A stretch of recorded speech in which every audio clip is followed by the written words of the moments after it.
Hello and welcome to Build Up to a Good Game. It's an hour and 5 minutes away from kickoff at the Emirates as Arsenal take on West Ham United this evening. This game has survived the COVID outbreak. Burnley against Watford is off. We'll wait and see what happens ahead of the weekend. But for tonight, it is on, and we're 4 or 5 minutes away from the official lineups. I believe there's one change for West Ham United this evening to the side that started against Burnley, and Arsenal are unchanged, although we'll get official confirmation in 4 or 5 minutes' time. Gonzo, how you feeling? Yeah, okay, mate. Yeah, actually excited now, to be fair. I think when the threat of something being taken away from you happens and it doesn't get taken away from you, I think you start to quite look forward to it. So I think, like many others, I was probably nervous for parts of today that it was going to get called off, particularly when you look at other things that have happened. And the Premier League have shown that they're more than capable of calling off a game at very, very late notice. So pleased, mate, and looking forward to it. If there was one change, I believe there's one change for West Ham this evening. If that was true, there was one change. What change would you hope it is? Probably Darren Randolph for Antonio. He needs to be sold, doesn't he, Geo? Doesn't need to be sold, as you know. No, I tease just due to recent comments on video. It's a tough one. I would hope it would be Cresswell. That would be my hope that Cresswell would come in. But I don't know. Obviously, you know more than me, so I'm not too sure about that. Anyway, coming up on this show, if you haven't seen it before, make sure you subscribe to the channel. As we started this video, this channel was on 20,999 subscribers. So there's one of you watching that aren't subscribed. Just a favour, will you just get us over that line? It's annoying, isn't it, when you're close to like a bit of a milestone? You're like, come on! Or unsubscribe and take us to 98. Well, that would just be cruel, wouldn't it? Anyway, if you're watching this on Facebook or Twitter, we're on Twitter for the first time. We've done it before using Periscope. Periscope's gone now for the software we use, so it's live on Twitter. So if you're watching on Twitter, hello, Twitter.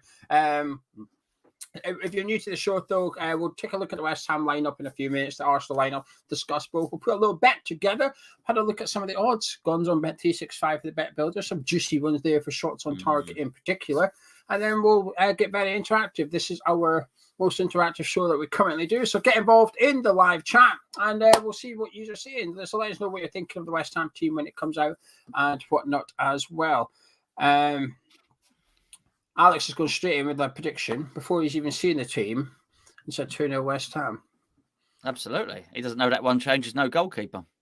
It could be. I mean, it could be Arriola out and David Martin in goal. I think Arriola out, Fabianski out and David Martin in goal. That might change his prediction, but he's saying it's 2-0. Rob saying, let's hope ARSWHU doesn't give the Gunners a soft goal like he did in the past. I do remember that one when Pepe cut in and bent it in, remember? We always seem to do well against Arsenal, but lose. Oh. I always feel robbed. Whenever we play Arsenal, it always feels like whenever we do the review, it's like we got beat, but we could have won that game, and it's usually through our own fault that we have lost the game as well. Yes, yeah. I mean, if you look at that Pepe one, I mean, it's like he's cost 70 million, he's been rubbish, and he played well against us. I think it feels that. I mean, bit conspiratorial, maybe, but and maybe not totally reflective. But it certainly does seem like that bloody good player, talented player. But I mean, he's another one. They've wasted some money, that club, haven't they? Really? Yeah, we're waiting on our team, and like I think Arsenal's unchanged, which is quite a big call from Arteta because that would mean Smith Rowe on the bench, it would mean Lokonga on the bench as well. So he's got a few informed players. One thing's for sure, Gonzo. When we did the preview, the Aubameyang thing was up in the air. Absolutely no Aubameyang now. Stripped of the captain's armband as well. And do you think that'd be a distraction for Arsenal? Do you think it's actually a motivation thing? Arteta's essentially thrown the armband in the air and said, "Who wants it?"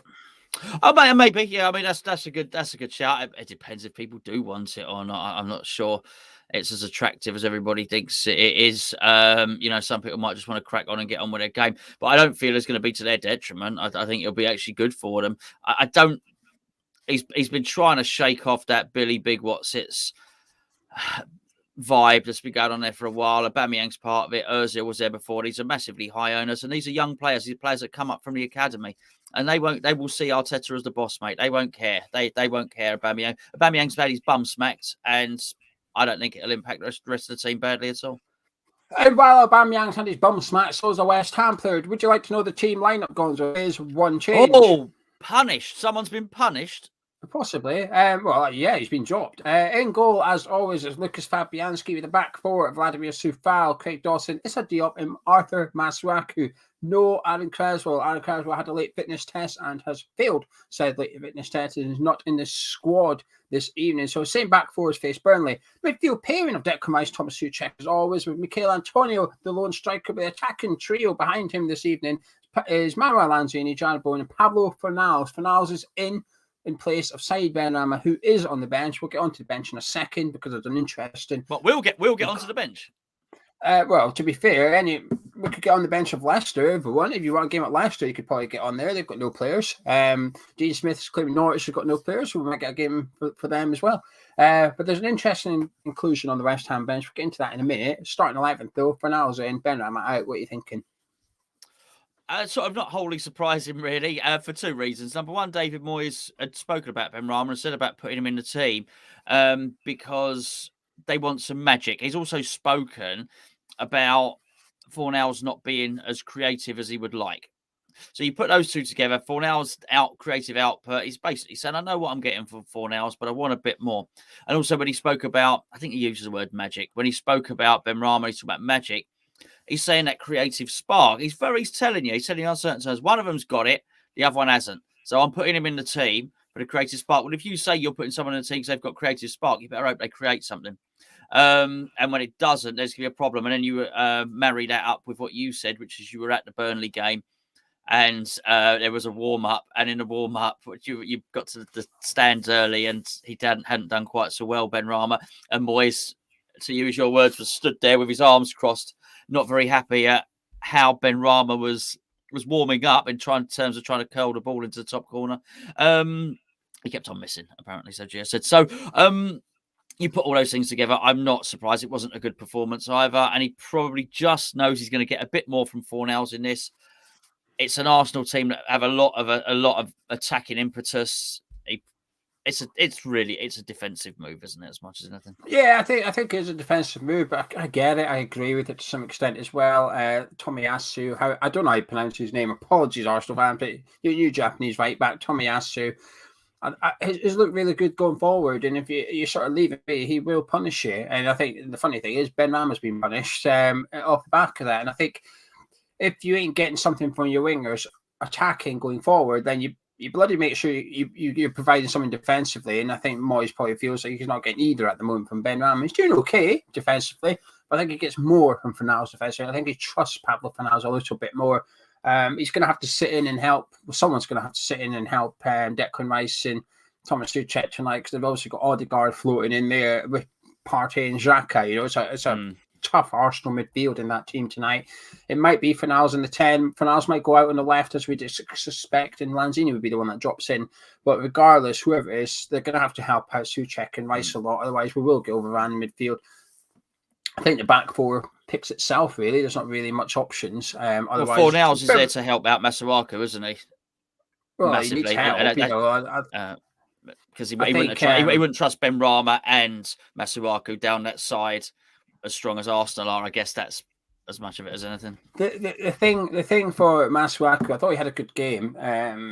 I know I'm not his biggest fan, and for those that aren't a patron, I gave him a good mark when I did the player rating. I gave him a good mark, didn't I? I said I thought he played quite well. You know, you'll back me up on this, and I said I thought he did quite well. He got forward well.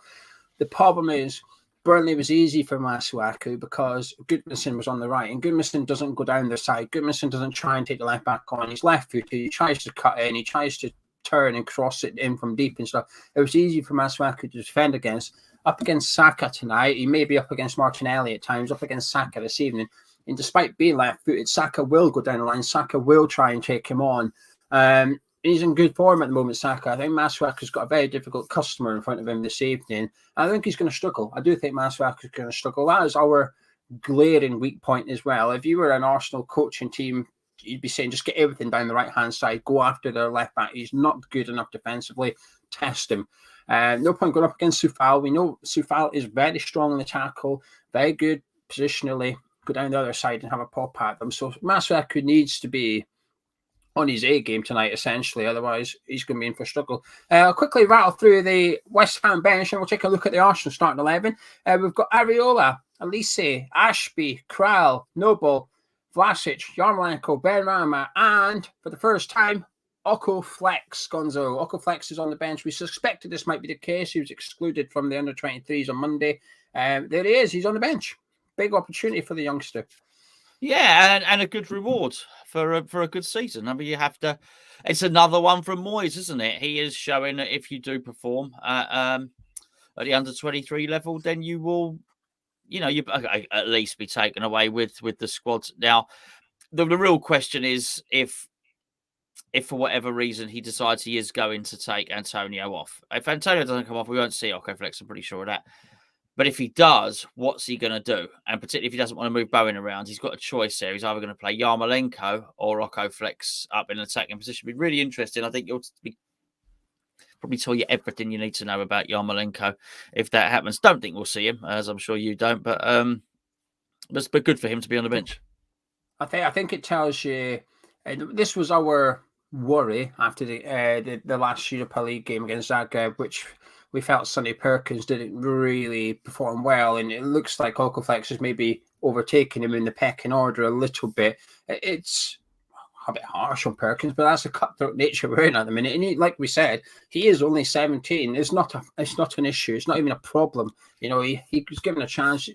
Looked a little bit bad, but in the headlines, that's fine. We'll give Oko Flex a chance. I think it's good management by David Moyes, actually. It's good to see the youngsters on the bench, even Elise and Ashby as well. We're very light defensively this evening. We've got, we've got our whole one first team defender on the pitch, and there's no senior defenders on the bench either. We've got Ashby and Elise, and that's it. So defensively, very light for the Hammers today. Anyway, would you like to know how Arsenal line up to this evening, Gonzo? I would very much like that. Charlie, I'll pop it up on the screen, but unchanged from the victory over Southampton at the weekend. Aaron Ramsdale is in goal in the back four of Kieran Tierney, Gabriel, Ben White, and Tomiyasu. They've got a midfield pairing of Xhaka and Thomas Partey. Lacazette up front on his own with an attacking trio: Martinelli, Odegaard, and Saka. Man, they've got some good players, haven't they? There's some good players all over the pitch. It's going to be a very, very hard game. They got in good form. I think that's the thing. Arsenal have always had good players, but they've never necessarily fulfilled potential or been in form or played like a team. But I think now they're starting to click a little bit, aren't they? Absolutely. Arsenal are starting to click a little bit, yeah. And as we mentioned in the build-up, I think they're benefiting from having time on the training pitch, and not having 2 games a week all the time. You feel that they've got the stability there with Ramsdale, who's really come into his own and started having a very, very good season. I like Gabriel, but it's White. That might be a little weak point. There's nothing wrong with White. They paid a lot of money for him, good player, but I wouldn't say that's an established pairing quite yet as one of the best in the Premier League or anything like that. So maybe we can get them in there. Aside from that, they look pretty strong. I think Partey's pretty good. Maybe Xhaka, you can move around Xhaka actually. He might get frustrated and try and do a little naughty tackle or something. Isengard is a wonderful player. I think he's captain of Norway. I think he might be Norway's captain, quite possibly. Really full of skill. Martinelli, I've been massively impressed with Geo. It looks so fast. Saka, we know all about him, and Lacazette only needs half a chance, and let's hope he doesn't get it, quite frankly. Just quickly, he's naturally a left winger, James. He naturally plays on the left of sort of a front three, if you like. I'm a bit annoyed by the bad thing about the whole Aubameyang thing is actually the fact that Lacazette's like automatically first choice striker, because there was a lot of rumours that he was going to be leaving in the summer, and I never believed that this would happen or that, but I did think. There was part of me that thought, I wish we could get Lacazette, because I think he would fit the way that West Ham played. The Moyes plays perfectly. I think he's a very hard-working striker, and I think people just assume he's not a hard-working striker because of Lacazette, the way he is and stuff. But I think he would fit us perfectly. And I almost wish Aubameyang wasn't being a pain in the arse and was playing tonight, because Lacazette's a far better striker and worries me a lot more than what Aubameyang does. The bench for Arsenal as well, as if that team wasn't enough an issue. The bench is on the screen for you just now. They've got Smith Rowe, Holding, Pepe, Nketiah, El Nene, Maitland-Niles, Lokonga, Tavares, and Okonkwo. Who's that guy? Arthur Okonkwo. Don't know. Must be the goalkeeper. How about Okonkwo? Yeah. Okonkwo, Holding, Tavares, El Nene, Maitland-Niles. Why is he holding Tavares? Put him down. Look, I know, absolutely. Stop holding. Yeah, absolutely. Yeah, I like that. Yeah. Pity we're not playing Arsenal, because then you could have had something like Antonio Holding Wood. Burnley, sorry. Holding Wood, yeah. Didn't someone have a player called Cock? Was it Leicester? Anyway, hey, that's my job. I'll do the smutty one-liners for the bet. Thank you very much. Yeah. Anyway, yeah. Look, some good, some half decent, and some we haven't heard of. But they got a very good first team. That's for sure. I think you're right. I think Ben White is the weakness at the moment, Arsenal. I do think he'll come good. I'm not one of the people who think it was a bad transfer. I think it was a good transfer. I think, is he worth 50 million? Probably not, but it's English tax, isn't it? You pay a bit more because he's English. But the one thing, Arsenal's weakness is also their strength, and I feel watching them this season, and that is if you press them, and you press them well, they will gift you the ball. They will make errors for you. They will let you in. Their defense will say, "There's the ball in front of our 18-yarder. What are you going to do with it?" But that's also sort of like their biggest advantage as well at the same time, because I saw Southampton at the weekend. Southampton pressed Arsenal, but Southampton were rubbish at it. So when Southampton went, Arsenal just played their way through Southampton's press. It literally ended up in the back of the net. Lacazette scored off the back of it. It started with the goalkeeper passing out the back. Southampton went running after it. And before you knew it, there was just acres of space down the right-hand side. Just 1-2s all the way down the side of the pitch. And Lacazette put in the back of the net. And you thought, bloody hell, get the press right against Arsenal, you will create chances. You get it wrong, you'll let Arsenal create chances as well. So it'll be interesting. But we're quite good at pressing when we want to. Against the likes of Liverpool, we've seen us sit back and go as a pack, if you like. And I want to see that tonight. I want to see us pressuring Ben White in particular when they're on the ball and saying, like, come on then, let's have a go at this lot. Tight game. It'll be a bloody close game, this one. Anyway, ready for a bet? You ready for a little gamble? Oh, I love a bet. Right. So, well, you guys that don't know, we're going to put a little bet together on Bet365. The winnings, we'll give it away. We'll tell you how to enter in just a minute. But is there anything you fancy? Before we get on to that, Geo Gonzo, player shots on target. They're quite good odds tonight. So I'm going to give you 5 players, and you've got to pick 2 of them, okay? So just for one shot on target. Lacazette, Saka, Odegaard, Bowen, and Antonio. Pick 2 of those to have a shot on target. Bowen and Saka. Bowen and Saka. Right, okay. Let's whack them in. Right, what else you fancying? Can Xhaka get a card? Xhaka can get a card, yes. Let's put him in there. Xhaka to get booked. What else? The thing is, we want to make these juicy odds, don't we? So I'm going to put in a ARSWHU card. And what did you say, a West Ham win? That would really juice it up. We're going to have 2 winners tonight, Gonzo. I've got bet credits. I'll use them. Save Hammer's chat. My pens sorted. I'll use my bet credits up. Right, 2 winners. 2 winners. We'll do £250 each. If this bet wins, 250 quid each. West Ham to win. Masuaku and Xhaka to get booked. Saka and Bowen to have a shot on target. West Ham win. Xhaka, Masuaku yellow cards or red cards, and Saka and Bowen to have a shot on target. 250 quid, 2 winners. To enter in the live chat, please put the following phrase. Andy Carroll's holding a party. Way, Andy Carroll holding a party. Get that correct spelling. We don't want the normal spelling of party. No. We want Thomas Partey. We do. Andy Carroll holding a party. Did you see his goal line clearance the other day, Andy Carroll's? No, but I heard he's working for tuppence at the moment. £1,000 a week he's on that Reading. But the corner come in, so Andy Carroll, front post, bang, heads away. Then he sort of falls into the net. He's running backwards, heads away, falls into the net.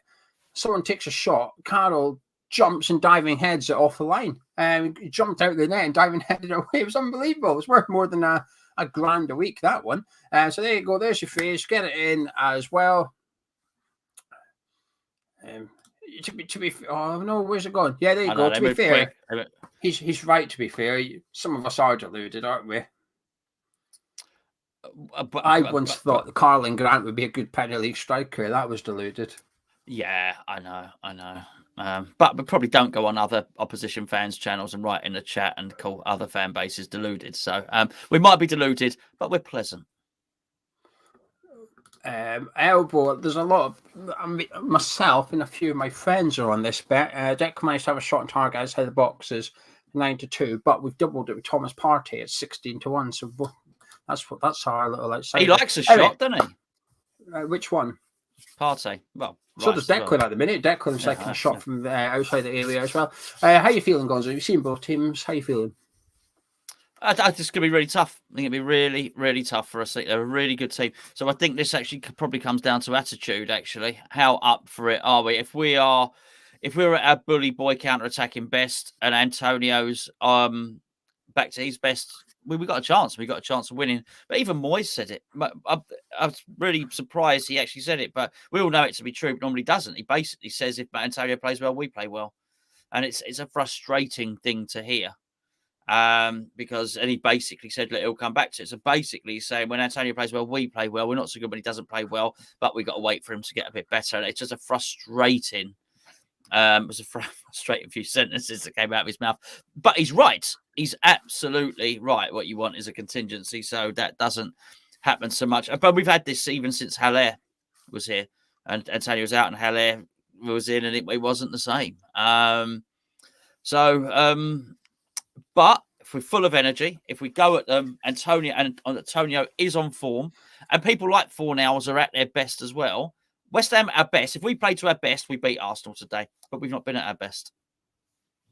Yeah, interesting. Right, before I get my thoughts on that, we've got a little thing to ask you to do. We've got a little favour. We're speaking about the West Ham team and the Arsenal team. Here's another team. It's my UFF team. I have changed this, actually. I made one change for this week, Gonzo. I took Havertz out, and I put Kevin De Bruyne in. And De Bruyne obviously yesterday. Yeah, did you?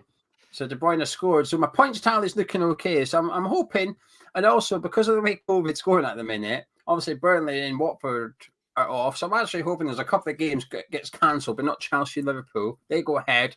Those boys can rack up some points, and those boys can win me a little bit of cash. But if you're watching, in the link below in the description, there's an app for Fantasy Football. It's completely free to download, completely free to join up. It's combining 6-side football with Fantasy League, and it's combining pack opening as well. You don't buy your players, you get given them. You open your pack, you get some players. You have to use those players to make a 6-a-side team. One pack every single Tuesday. It's a good app, though, Gonzo, isn't it? It helps the channel out quite a lot as well. Let's make no bones about it. If lots of people sign up, we get paid, and we need to be paid because it's our job now.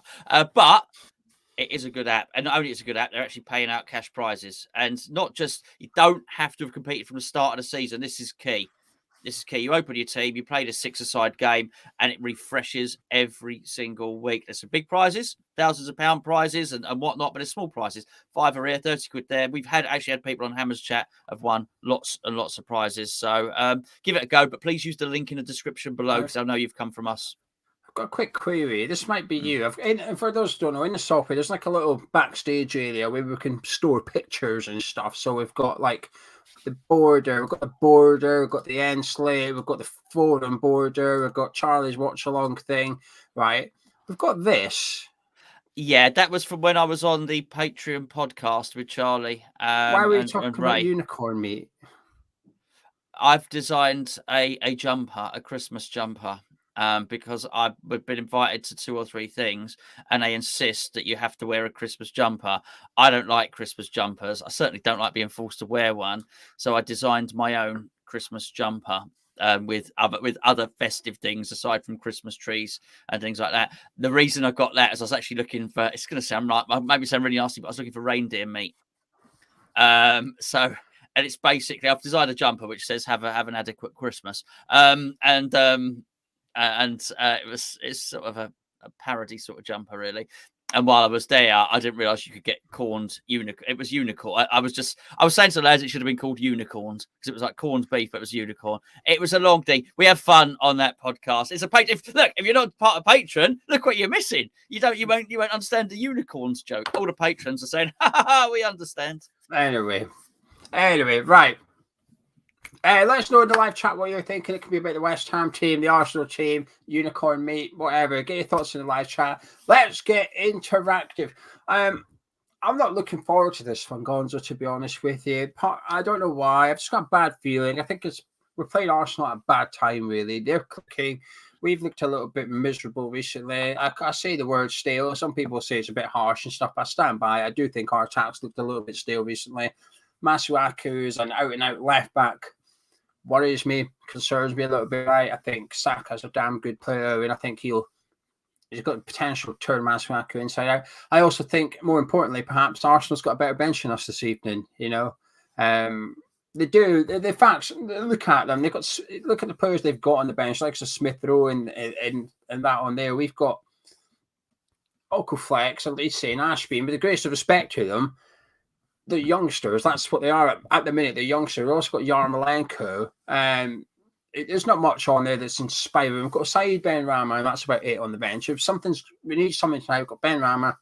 That's it. We've got one sub to change something up because while we've got Flex on the bench, I just don't see a scenario in which he comes onto the pitch. You know, I could almost say to you, name a scenario in which Flex appears this evening that isn't West Ham 3 goals down or something.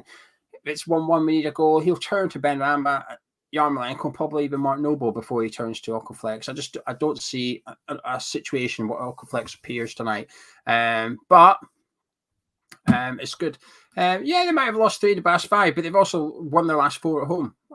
They've never won 5 at home. Paul thinks you're bizarre. He's called you bizarre. I've been called worse, to be fair. Yeah, I've been called a lot worse. Even today, you've been called worse. Actually, I think they've only lost once at home this season. What's that, sorry? Arsenal have only lost once at home this season. Yeah, but you're still a bizarre fella. I'm with Paul. You're a bizarre man for saying such things. I mean, in Paul's defence, I don't know why I'm defending Paul here. He should call me bizarre. But they look crap against Everton. They did look awful against Everton when they lost 2-1 a couple of weeks ago. And Everton had about 4 goals chalked for offside by Richarlison's big toe. Anyway, right, let's have a look and see what you guys are saying. Glenn saying, I can see us losing. Arsenal start slow. Southampton had a goalkeeper. That's about 60-year-old. They did. They had Willie in goal. They had a big Willie. Willie was in goal. Good lucky them. Stephen says, a good thing is we're not expected to win. So we'll probably win. If I'm not wrong, Gonzo, is Lisette not an Arsenal fan? Oh, that's a good memory. The unhappy couple this evening. The unhappy couple. I remember questioning them, and Stephen said it was me. Lisette's. I'm sure she's an Arsenal fan. We need to know this. Well, the Broomfields need to let us know this. Sorry, Geo. Am I allowed to say Broomfields, or can I say Broomfield? How do you want me to say? I know you don't like an S on the end of a name. It's just Broomfield. Thank you. Okay, thank you. Bit bizarre. Tony said, I'm struggling to feel optimistic. Have to say 2-0 to Arsenal. Nick says Moyes needs to be more flexible. Oh, Nick. We'll have a winner tonight. She's an Arsenal fan. Fisticuffs in the Broomfield house this evening. I'm never happy. He's like sky is to blue, sun is to shiny. I prefer poached eggs. I've not heard of that poem before. You heard that poem? No, I don't understand. David Goodyear says 2-2. But I reckon we'll be 2-0 up, sit back and concede. Oh, crikey. Steve says she's not in the same building as him. Oh, well, you should just say Stephen Broomfield, to be fair. You're speaking on behalf of the Perrier, mate, and she's not there. I mean, you could type Arsenal with crap or something and attribute it to her. She might be at the Emirates. She might be at the game. Might be at the game. Rich has a point to stay in 4th. We must not lose. I would take a point tonight. I don't like saying this, but I would take a point tonight. Redraw, come on the review. Even if I played crap, it's a good result. It's a good point. I'm happy with this one. Wasn't happy with the one against Burnley or Brighton. I see them as points drop, but tonight I think a point. Good. We move along to Norwich. We do need 4 for the Solid subs. Oh, yes. For God's sake. M. Daniel says the banter's turning nasty. What banter? I don't know. If he thinks getting called bizarre is a bit nasty, you shouldn't read some of the comments we get. Is that? Oh my word. Yeah, maybe it was the S on the Broomfield that was getting a bit nasty. That is nasty though. Scott says strange that Mikel Antonio's kept his place. Moyes has bottled it. Upton Parker says Antonio will roast them tonight and score 2. Lee's confident. Cody says that Antonio is uninterested recently. Antonio with a hat-trick and a 4-1 win. Kickoff is at 8 o'clock. Irish Tommy says that he thinks we'll lose tonight. Masrock at left back. We're struggling for goals. 2-0 loss. I'm sorry to say. Yes, Oliver says 3-3. We scored 3 in the first half and conceded 3 in the second half. Oh man, that would feel like a loss, wouldn't it? Wouldn't it? Steve says, are the teams for COVID and have games in hand? Do they have an advantage? Might fixture congestion might work the other way. Hard to say, isn't it? Really. But they might end up having to play it in their winter break, so they might not get their break. So you don't know. Scottish Santa is behind the computer at the minute. I'm not returned him. He's just there, just out the way. I think he's even on his side. He's just been launched to the side. To be honest, he's a mover. He's really got some swivel hips. Can we allowed to say that? Is that too much? He really can move, can't he? Old Scottish Santa. He likes a little bop. He's good. He's got some manoeuvres on him. Adam says 1-1. Lacazette Bones score. Hopefully we can get 3 points. Fortune's always hiding says fancy advice to back one tonight. Arsenal let teams shoot and sit off a lot. Ramsdale's in form, but Deck will rifle. That's a good shout. That's a good shout. Tactical and inspirational. See, the thing is, I think Arsenal don't mind shooting from distance as well, though. So I was saying, when we played Burnley, it felt like both teams were a bit like, we'll just fill the 18-yarder, what you're going to do. And I think if you do that against Arsenal, I think Partey in Xhaka and Lokonga, once he comes on for Xhaka, which is an inevitable sub, all 3 of them will hit it from distance as well. It's something we've got to be wary about. Jack Clark, Ashley Westwood, they were really not really going to test us from 25 yards. I think the Arsenal centre midfielders will this evening. So you give them space outside the box, I think they'll have a pop. Right, time to get your score predictions in before we switch. Well, whilst you're doing that, we've got a score prediction, Gio. We have a score prediction. And I like it. Good on him. I like him. Good lad. Spectrum says biggest game of the season so far tonight. Masrock at left back.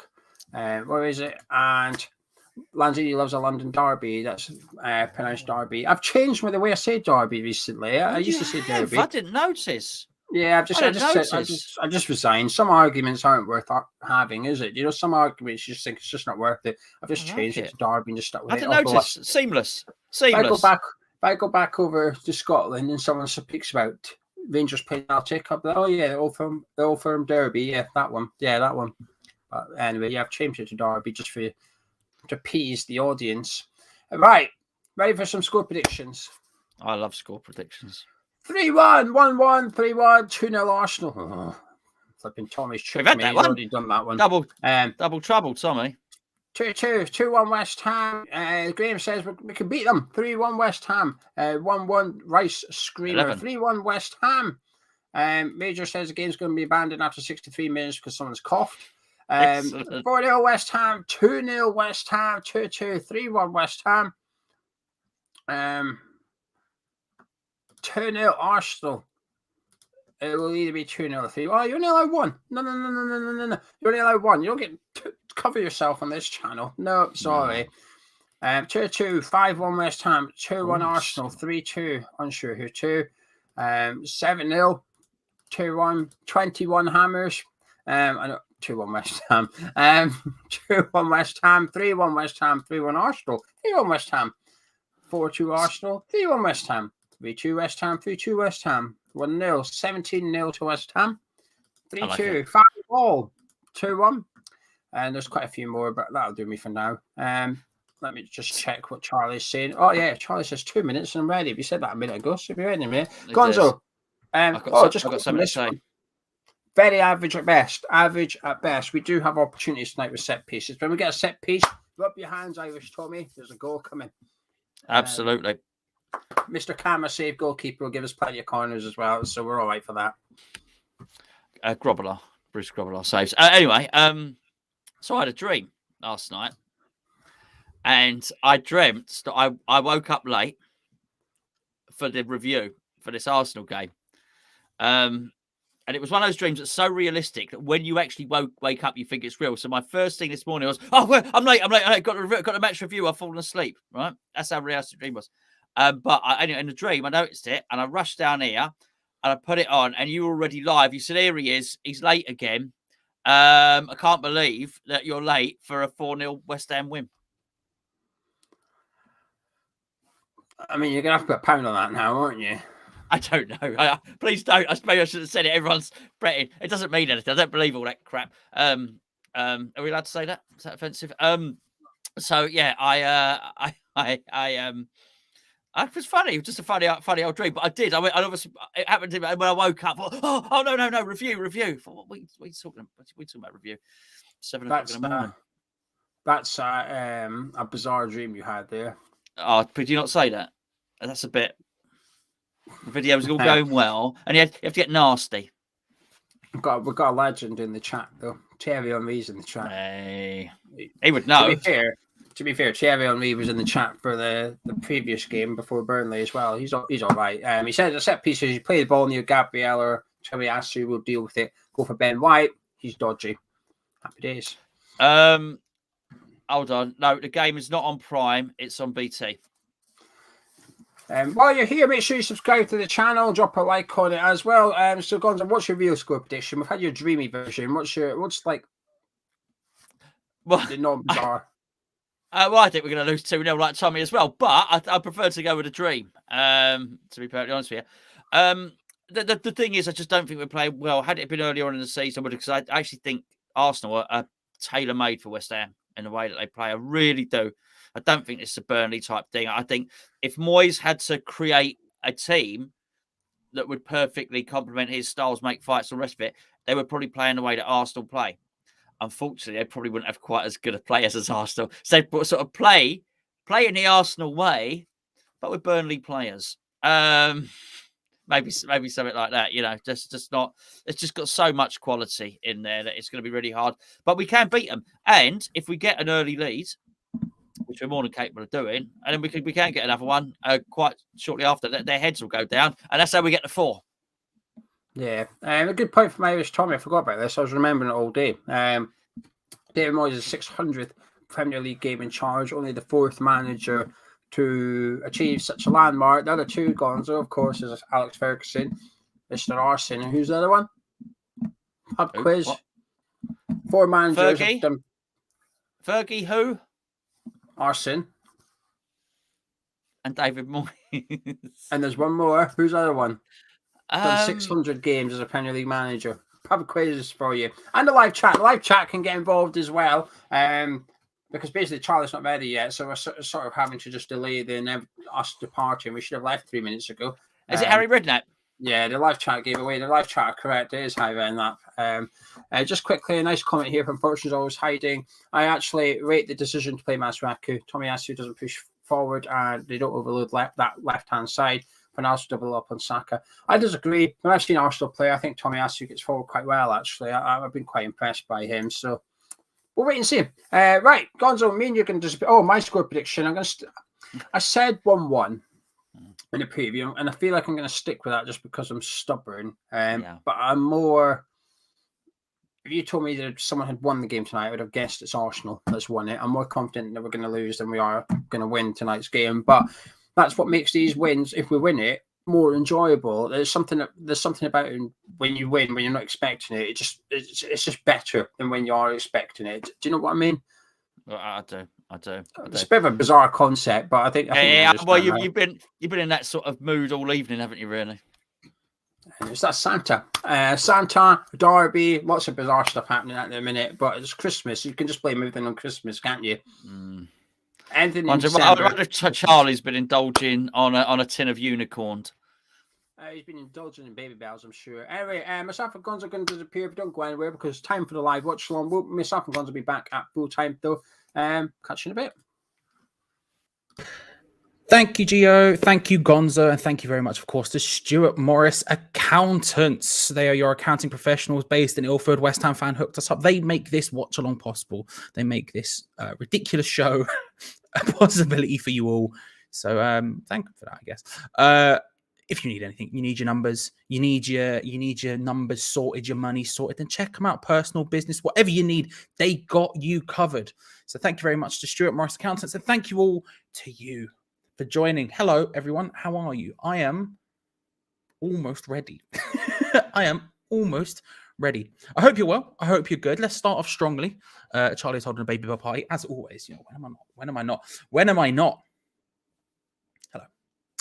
Let's start all strongly. Out of a scale of 1 to 10, 1 being the least confident, 10 being the most confident possible, how confident are you of a West Ham result tonight? I'm sort of, I'd go as far as to say 50-50.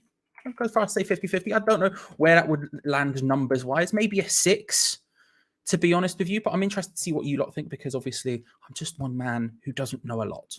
So let me know what you think while I change all the thumbnails and stuff in the background, because again, I cannot stress how unready I am. Let's have a look at some of these numbers.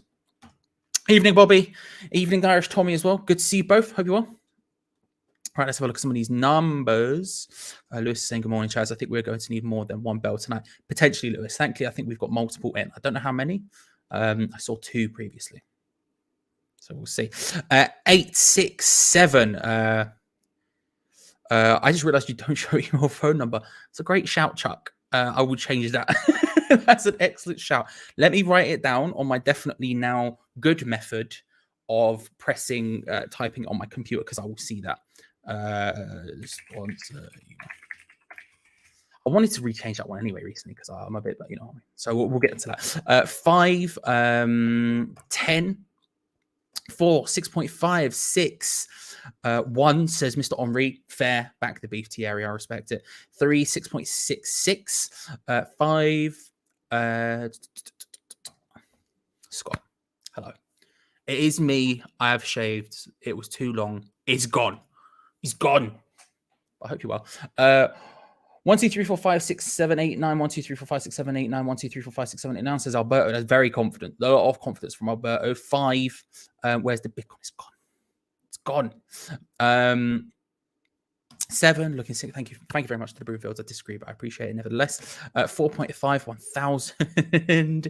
Ray, go away. I don't know why, but 7, 5.45. 5.45. I was fairly confident until I saw Lacazette Stark into Alba stuff. Could be bad timing for us. He always scores against us. That's a fair comment, Lewis, I think, actually. I'm full bad in those words. 6.5. Good evening from Nashville. Good evening. Hope you're well. 6, 7, 2. I think our inconsistent form will catch up with us. Lanzini loves a London derby, though, so I've made a point of not betting on him. Good. Thank you, Alan. This is important stuff. Like I said, I think maybe I would level out maybe a 6. A 6. That's probably what I would say. I don't know. I'm not incredibly confident, but I'm also not confident. I've been doing some Arsenal previews on different channels. I was on Arsenal Fan Circle earlier on tonight. I've been on Getting Clarity Everything Arsenal during the week, talking about the game.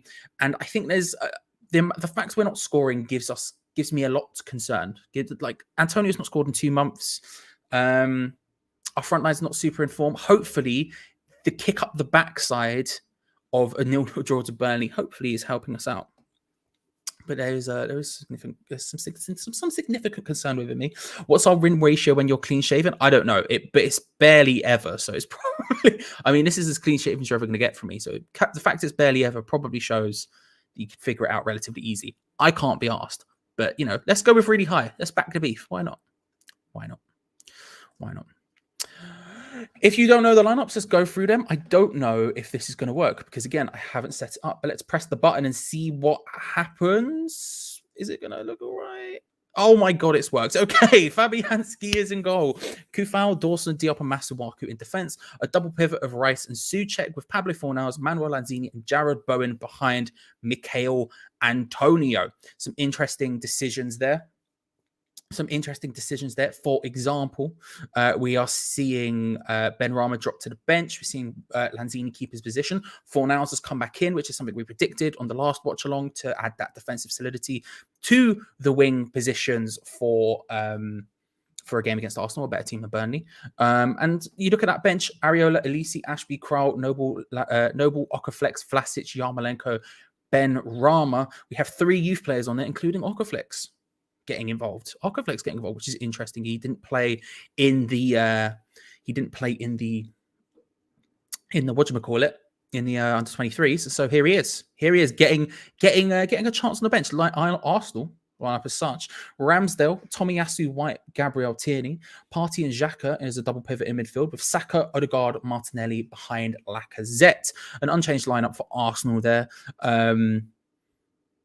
Whoever is playing on the right-hand side of these 3, I don't know who it's going to be for certain. I would suspect it'd be Saka or Odegaard. I'm not sure. But whoever it is does end up playing on the right-hand side of these lot. Just run at ARSWHU. That is a scary situation. Where is it? This is a scary situation. Not something I want to... Look at that, man. Look at Pablo Fornals. Not something I really want to deeps. But yeah, so whoever ends up playing at that point needs to just step on it, step in him, go to him, fight for him, and have a blap. Have a blap, because that's going to be a thing. But apart from that, it's a very strong Arsenal side, an unchanged Arsenal side, but not one where there aren't weaknesses. Not one where there aren't not weaknesses. And of course, they're in a bit of disarray given the Aubameyang situation and everything else. I think Lacazette's meant to be the captain today. So we'll see how that plays out. But yes, an interesting lineup with Okwonko. I don't know how to pronounce his name. That's how I've gone with it. Okwonko. I don't know, but I believe he's a goalkeeper. Holding, Tavares, El Nene, Maitland-Niles, Lukongo, Smith-Rowe, Pepe, and Nketiah on the bench. So now you know the lineups. Ladies and gentlemen. We will go back to them at some point soon. But yeah, some interesting things there. Some interesting things to consider. Miles failed his fitness test. Has he? Maitland-Niles. Interesting. I didn't know that. Is Cresswell's injury more serious? I don't know. Before every game, I keep hearing people go, "Oh, I think Cresswell's going to be back," and then he just doesn't come back. So, goodness, who knows? And of course, if you're looking here, but you've clicked on it and you're expected to see the match, of course, we can't show it because YouTube will come and kill us. Susan and the people at the Premier League will come in and do a little bit of, you know what I mean? So we can't do that. But what you could do is look in the description below, because if you look down there, there is a bit that says join our Discord. And if you click on that and scroll down on the left-hand side, it's completely free to join. Lovely West Ham Hammers chat community. Full fans welcome. There's a bit called stream links. Have a click, have a gander. You'll usually find what you're looking for. I don't know if it's working as of yet. I haven't checked. I saw Ray said it wasn't, so I don't know. I haven't checked yet, but I'm telling you, it will eventually. It will eventually. Right, let's move that there. Move a little 1, 2, 3 things around. There we go. Now, I don't have the timer up, so that's something I'll have to fix when the game starts because I don't have time to do it now. So instead, let's ask this question. Let's do a bit of cheeky sub bingo, shall we? Sub bingo is, of course, the game where we predict when David Moyes will make his first substitution. Now, interesting lineups, as you can see. I'll pop the subs bench up for West Ham as well, so you can have a look. We only need the minute. The minute is the only thing that counts. And at some point, I'll remember to. At some point, I will remember to actually find a way of tracking this. But for now, we just need the minute. I'll stick to my 69 as per usual. I will say 69 minutes and screw it. I was going to say I'll flex, but I'm backing down on that one. We all know that's not true. I'll say Ben Rama for Antonio. 69 minutes. How do we feel about that? Andy Carroll's holding a party. Is that the was that the bet phrase? I missed it. If so, solid work. I enjoy it. I just like thinking about Andy Carroll. I can't lie to you. I just like thinking about Andy Carroll. And Lewis says Antonio due a goal tonight. Got a feeling he'll get one. I like your confidence. I have none in him, but I like it. Alberto says he likes my hair. Thank you, Alberto. It's way too long. I need to get it cut, but I appreciate it. We need to take our chances tonight, says Fred. Big time. Of course, our front line's just not in enough form to be taking those chances. The only person who's in form is Jarrod Bowen, and he can't seemingly hit the net regardless. So we need it quite badly. That's our big problem. That's why our form has taken such a score. I think the rest of us has been playing pretty well to some extent, even dealing with the defensive issues we've had. But yeah, it's annoying. It's annoying. Charlie, we need the whole Baby Bell factory tonight, we think. I agree with you, Elbow. I do agree with you. I think that's probably very true. So let's have a look at some of these numbers, shall we? Let's have a look at some of these sub bingos. By the way, Ocaflex goal on his return to Arsenal, written the stars. He did used to be an Arsenal Youth Academy guy before going to Celtic. Maybe that's why he's encouraged. David Moyes does love to do that, doesn't he? Let's have a look. Half time, Antonio off 19 minutes, 70 minutes, 70 minutes, 75 minutes. This game is massive. We need to beat Arsenal convincingly, says Sharp Fitness. Look, it would do massive things for us if we could. It would do massive things for us if we could. 24 minutes, Antonio's hamstrings are due to go. Equally true than he's due a goal, Major. We can't lie about it. 63 minutes. Cresswell's going to come out to John Cena's theme tune in 92nd minute. Would love that. Would love that, Scott. Mr. Omri says 62 minutes, 75, 55. Hey up, Charlie. Good to see you, Henry. If we ever do find a way of tracking this sort of stuff, everyone should praise be to Henry, who's actually smart, unlike me. Yeah, we spoke about Henry, but when that happens, trust me, I'm going to get the whole chat to chant your praises because, my God, if it happens. 73rd minute, Ben Ram to Lanzini. 22nd minute, Elise for Dawson. Scary, but I would like to see Elise play. I can't lie, I was very impressed with him. Ben Rama for Lanzini, 70 minutes. We have a great bench, worryingly good. We'll have to get 3 up by half time. They have a great bench, worryingly good. They'll have to get 3 up by half time. Yeah, their bench is relatively strong. Again, if you missed it, there it is. There's a lot of big names on there, big boys. Pepe and Ketia, Smith Rowe. Like, these are players who can come on and make a difference.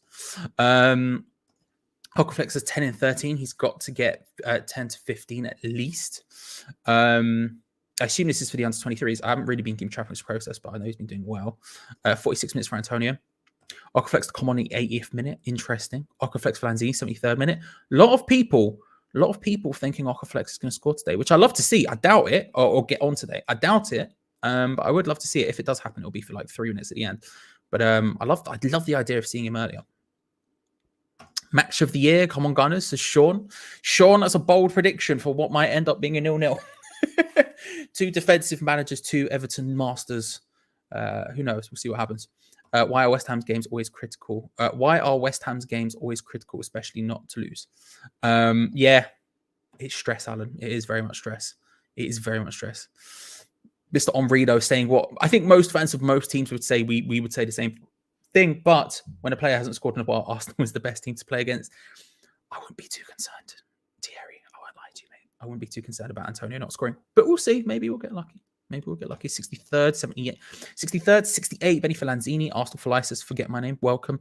The bell should have saved for conceded. The bell should be saved for conceded goals and extra time, says Scott. Maybe that's something we'll dip into. I don't know. We'll see what happens. Delicate subject, but do you know if we're expecting a pause or anything? I don't think we are. I haven't seen anything, but then again, I haven't been keeping track of all that stuff, Alan. I don't know. Obviously, if it happens, it happens, but I don't think so. At least not yet. But again, I haven't been keeping track of this stuff at all. Benny for Lanzini, 65 minutes. A lot of the sort of similar vibes going in. Ray can wait for the Rumble next month, apparently. Can't. Ray, what you should do is subscribe to A Top Mark, because I'm telling you, there might be something. I'm just saying, A Top Mark on YouTube, wrestling stuff. I'm just saying. Judas, my trustworthy friend, I hope you're good. I hope you're well. Could it be a spanner at works given Arsenal play in Baby Bell colours? Oh my God, Major, you're stressing me out, man. It's the kind of stuff we need to believe in the bells, and now you're giving me something to think about like that. I don't know how I feel. At all. Anyway. Let's talk about it, right? Should we do score predictions this early? I don't know. I feel like it's a bit early, but screw it. We're 11 minutes away from kickoff. Should we just deep dive into it right now, right here? Should we just go for it? Score predictions, ladies and gentlemen. Let me know your score predictions. Again,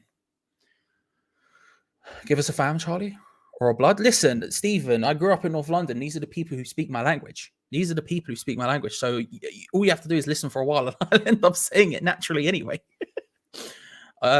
Maybe not blood. I don't say blood too much, but I say fam all of the time. So it is what it is. Yeah, give me a score predictions. I'll tell you what, we haven't done this in a while. While you lob your score predictions in there, which I'm very excited to see, let's just say hello to everyone in the chat, shall we? Again, we do watch-alongs every single match day right here on Hammers Chat. I am here every single match day without fail, unless work has stopped me, which has only happened once since we started doing them. I am here doing this, and I need you to be here as well. It's the only way that makes this stuff possible. So thank you very much for coming. Remember to subscribe if you haven't already. Thank you very much, by the way, to everyone for the 21,000 subscribers we just hit about half an hour ago. Insane number, insanely high number. Thank you very much. And lob a like on the video if you're here as well. And remember, you're welcome no matter who you support, Arsenal, West Ham, neutral. It doesn't matter. You're welcome to hang around. The only time I start blapping people is when they start getting aggressive towards individuals. But outside of that, everyone's welcome to come and get involved as you are in the Discord and everything else. But I haven't done this in a while. Let's thank every single person in chat. If I miss you, I'm sorry. It's because the chat moves quite quickly. But thank you very much for joining us. Forget my name, ARSWHU. Be on the Donis. I'm going to go with Alan Robbins, Chris Carson, Chuck, Deadly Grand, Dennis Baxter, Freddie White, Graham, Gary Martin, Ian Jojo, Ionix, Jake Hamilton, James Mole, John Expat, Highland. Love that. Judas, Canav, Kobe, Lenium, Lewis, Major 84, Matt Wright, Michael O'Brien, Miles Thorne, Mr. iBase, Neil Hannon, OCR 1976, P. Gans, Ray Borum, Ruben Blosh, Ricky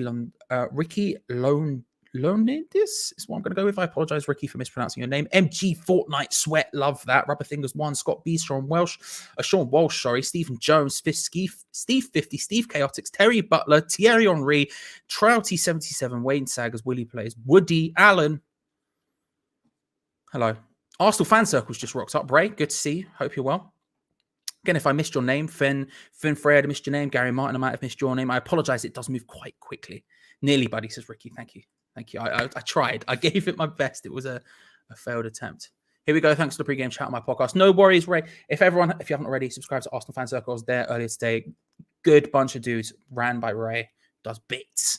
And I would always recommend watching them. You've hit 21,000 because it's good stuff, Charlie. Well, thank you, Steve. I would say it's all down to you lot, but I will appreciate that as well. Do I ever go to games? I had a season ticket before lockdown. I chose to give it up, Lewis, when the lockdown happened originally, because I didn't want to give any more money to Golden Sullivan, to GSB, basically, while they were still at the club, because I disagree with the way they run the club. And then since the lockdown, we got really good, which made that stance quite difficult to keep. But yeah, I've had lots of opportunities to go to games, but not yet. Not yet. We'll see. Maybe I'll feel differently next season, but I can guarantee almost for the rest of this year, at least, I won't be going to again. Which just sucks because I did, but my season ticket was at the top of the stadium, and that stadium's got a lot of stairs. And as a fat guy, that's not me. Charlie, what do you prefer, chicken doner, lamb doner, or combo doner? These things are important. Major, I'm going to blow your mind now. I've never had a kebab. I know, shocking. I'm sorry. I just never have. I don't know why. Whenever I've gone to kebab places, I get burgers, and again, I don't know why. Forget my name, just likes and subscribe. Thank you very much. Forget my name. If you haven't already, make sure to get involved with the vibes that Forget my name is doing. Forget my name. Is it true West Ham's defense isn't on point? It is true. AKS Dan77. It is true. Our first choice starting centre backs. If you're an Arsenal fan, hello, welcome. The first choice centre backs, Ogbonna and Zuma, are both injured, as is our first choice left back, Aaron Cresswell. Masuaku is not very good defensively. He's starting at left back today. So if you're an Arsenal fan, you're going to want to see us attack down that right hand side, go at our left back, because that is a definite weak spot for us. Dawson and Diop have been good since they came in, but there's certainly a lack in quality compared to Zuma and Ogbonna, who are very, very good. Kanye West has a song called Love Lockdown. He released it in 2008. This sort of, I have opinions on Kanye West that I won't go into. All I'm saying is he's an unreal producer. But, I don't know if he's a good rapper. 979 likes pre-kickoff, man. Thank you very much, everyone, for liking, by the way. That is kind of insane. That is kind of insane. Remember, if we get to 300, I don't have to. Geo Gonzo will not force me to eat coal. That's the aim. Because if they'll force me to eat coal if we don't hit 300, so hopefully we hit 300, because that would be very useful for me specifically. Clips is in. Good to see you, Clips. I saw your messages last night. I just haven't replied to them. But all I'll say is, you said some very kind things, but more importantly, yes, it is because it's because Bolton's in June. I want to see it very much. So I'm very. That's the only reason why I just want to see him in anything. I've never seen him in anything else. Todd. Good to see you, my friend. Hi, Charlie and all fellow Hammers. Todd saying hi from chilly Boston, Massachusetts. Let's do that. With 5 minutes left before kickoff, everyone. Let me know where you are watching from tonight. I am watching from a sort of moody, rainy-ish. It wasn't really raining too much earlier, but sort of a not very nice London. Let me know where you're watching it from. Colton Cole or Joe Cole. Excellent work, Scott. They're both legends of the game. I'd eat either of them. I've said that out loud, didn't I? That's a thing I probably shouldn't have done anyway. Is Zuma out for the season then? I believe so, Elbow. I believe so. Well, was it Zuma or is it Ogbonna? Ogbonna, whoever's out, one of them's out for the season. I can't remember which way around it is now. I'm an idiot. I think it's Ogbonna who's out for the season and Zuma's out until February. I believe is the current thing. Adam's coming through with another strong 11. Adam's been doing some strong 11s recently in the comments, and I want to read this one because it's close to my heart. A wrestling starting 11. You have Stone Cold up front, obviously. Although I could see him maybe as like a Roy Keane style centre midfielder, but I back that. The Rock left wing, Undertaker right wing, AJ Styles, Jericho, Triple H midfield. Unreal work there. Lesnar, Balor, Punk, Bryan at the back with Omega in goal. Oof. RVD, Kane, Angle, Orton, and Wyatt on the bench. That's a big play. Big play. Imagine flipping Bray Wyatt substitutions. Lights go out. Dong, dong, dong, dong, dong. Comes walking on. Mate, scenes. Be beautiful. Love that. Los Angeles. Love that. Sorry, but I can't say situation. Don't worry about it, but good to see you at all. Tropical Walthamstow. Yeah, Murky Mansfield. España. Hola, Manny. Love to see you. Zuma till February. Thank you. I am a bit of an idiot. But Florida, there you go. Florida, Ireland, Canada. Watching from my garden says forget my name. Love that. What are we saying? Projector? What are we vibing? I'm watching from my bedroom in Buckhurst Hill. Big plays, AS. Watching in Wales, Norwich, Detroit in my basement, weather is cold and grey. I feel those vibes. Middlesbrough, Croydon, fam. Love that, Ruben. Love that. Shout out to Trams. Do you know what I mean? My bed, big plays. I'm watching from Malaga, Spain, Thailand. I would suspect that given your name, John. I would suspect that given your name. I'd be if you were just like, oh, I'm watching from Peterborough, I'd be like, well, what's the name about them? Ontario, Barnet, Appleby, Cumbria. I didn't even know there was a place called Appleby. Love that. Enjoy the game, says Chris. Enjoy the game. I hope you're well. Hope you're all good. Right, we're just over a minute away from kickoff at this point. Tommy Lonergan says these nuts. Yes. In fact, actually, just before we do that, we've got a couple more. Let's go through the last ones. Let's get rid of this for a start. What are we saying? I don't want to miss the people. Minnesota. Where else we got? Sunny Slough. Who didn't even Junior from Mansfield? Must have missed a Bible. It's the way it goes. Zambia. Flipping heck, Aaron, my G, you're doing bits. Deepest, dankest, Dorset. I read it as dankest. That says a lot about me. Bournemouth, very nice, Stephen. I've heard. Hampstead, shout out to the ends. Shout out to William Ellis Secondary School. Don't know why I've referenced that specifically. It's in Hampstead. That's why, Charlie. But still, imagine supporting Spurs. We try not to. Hendon, big plays. Ireland. Watching from West London, Alicante, Spain, but from Croydon, fam. Love that. Love that. There's nothing wrong with Peterborough. I'm just saying it would be if I saw the words expat Thailand and then he was in Peterborough, I would have been disappointed because I wanted Thailand. Do you know what I mean? That's what I'm saying. There's nothing wrong with Peterborough. Nothing wrong with Peterborough whatsoever. Copenhagen, flipping heck. Norwich, yes. Big plays, everyone. Big plays, West Yorkshire. So we are just over a minute away from kickoff, just under a minute away from kickoff at this point. And I would like to remind you all that we have what you're looking for. We might not be able to show the game here because, again, we will get murdered. But there's definitely a way you can go and find it. That may or may not be in the description below. Who knows? Have a gander. I'd like to welcome you all to the watch along and remind you that we do this every single match day unless work stops me, which it hasn't as of yet this season. I need to fix the timer in a second. But yes, welcome everyone. We are getting some applause at the moment, and I will let you know exactly how far behind when the timer is going, because I will be slightly behind you all. No. Almost certainly. The bells are in the fridge. The bells will be forthcoming. Don't worry about that. When the bells are needed, the bells will be here. True T says, can anyone name more than 2 of the wacky races? Peter Perfect. Do you mean the races or the cars? Because you have Peter Perfect in the Perfect Mobile, is it called? You have Rufus Roughcut and Sawtooth in the Buzz Wagon, I think it was called. The Slag Brothers, Rock and Gravel. You have the Gruesome Twosome. In the Ting one, you have Penelope Pit Stop in the pink car. You have the Red Baron. You have Dick Dastardly Muttley, obviously, in the Mean Machine. I could name quite a few. I could probably keep going. So here we go, ladies and gentlemen. Here we go. Let me find the volume on my thing. There we go. Obviously, Glenn's here as well. Glenn, nice to see you. Everyone, if you haven't already subscribed to Glenn Clightly, Everything Arsenal, a very, very good Arsenal channel and a very, very good dude. Right, we're taking the knee, everyone. My timer will be slightly off. And West Ham, get it underway. Come on, you Irons. Big plays. Deploy the boys. It's West Ham United versus Arsenal at the Emirates, and it's a big contest. Big game, big vibes. How bad does the timer look if I press this? Pretty horrendous. We'll fix that. Pretty horrendous. Let's fix that.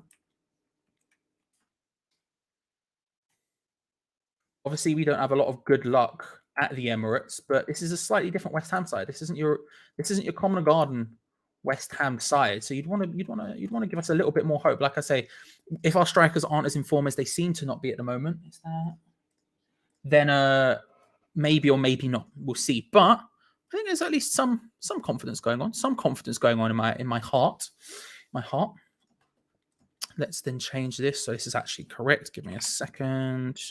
Where are we at? Do you know what? Screw it. I'll just wait until wait till 1 minute and press play. I'll just wait till 1 minute and press play. 57, 58, 59, 1 minute. There we go. The timer is now accurate, ladies and gentlemen. Let's go. It is on BT Sport 1 in the UK. It is on BT Sport 1. Let's go to Slow Bro Clay. Love that. Love Pokemon rocking up in the chat at all times. I know a lot of them. I could have kept going. I know I loved them when I was a kid. So, yeah. Celtic Hammer, yo. How are you? Hope you're well. Hope you're good. Hope you're good. Jeffrey's here as well. Oh, everyone's here. Let's go. Big match. Big match.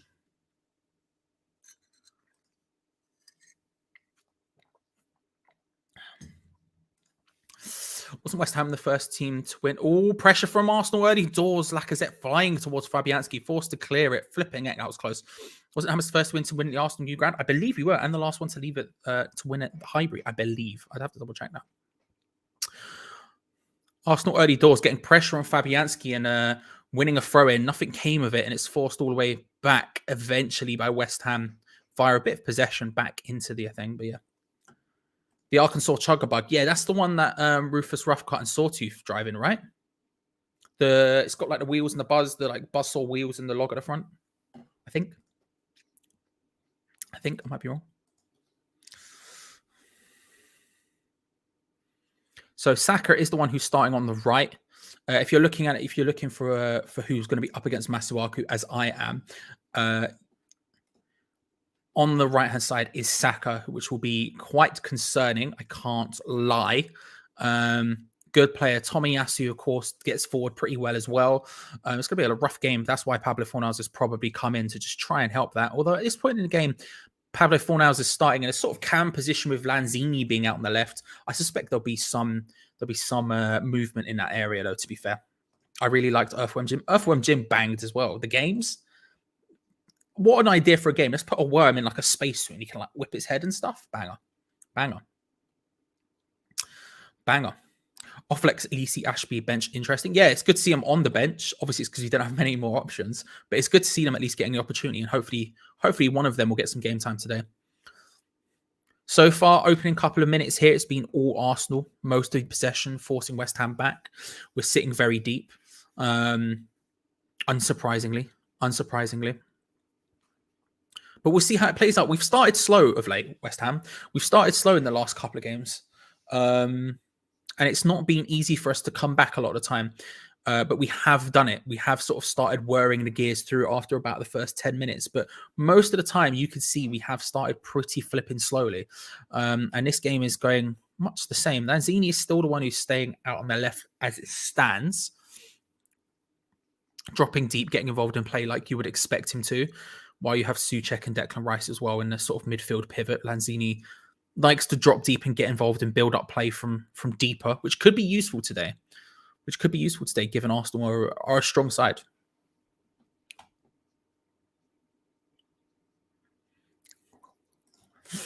I say we approach Aubameyang, pay him enough so he can afford a watch.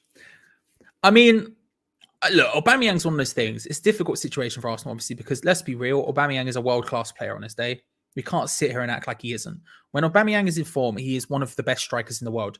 The problem is he's not in form anywhere near enough. And obviously his disciplinary issues of late have become so bad that Arsenal have had to exclude him from the matchday squad, let alone also strip him of captaincy. So would I want him at West Ham? Probably not, but it is what it is.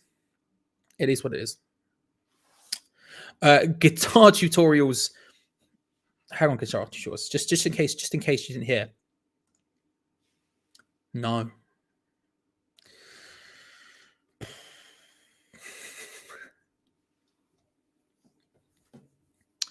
Shaky start from West Ham.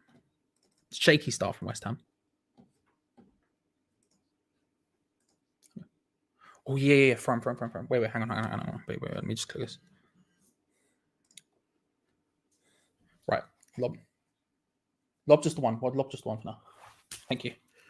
Just in case, people, we're ready. We're prepped. Thank you. Just in case we are prepped and ready. In case it's necessary. In case we need it. If you're new,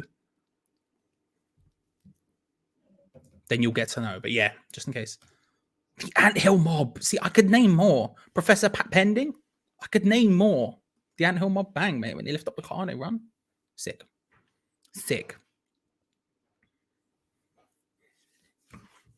West Ham slowly trying to gain some traction this game, getting a bit of possession. Lanzini trying to skip through. He does manage to skip through two Arsenal players before taking down and winning a free kick just on the outside of the area. Sort of towards the corner of the area, taken down by Thomas Partey in the end. Odegaard and Saka, he slips past. I tell you what, to be honest with you, Partey completely wins the ball there. Don't know why he's... Well, I see why he's given a foul. It looks like it would be awkward at first when you look at it first viewing, but actually he's completely won the ball there, to be fair. You know what I mean?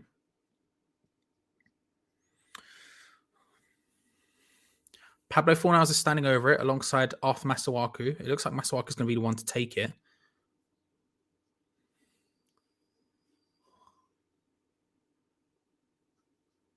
A very awkward free kick. Both of them went to take it. It looked like people streamed offside. And then just quickly and awkwardly tried to recover. Pulled back across by Declan Rice. Out of the area, laid short. Dawson going for a shot from the outside the area. Bless him, it was never happening. But that was a very, very awkward free kick, if we're being honest. It was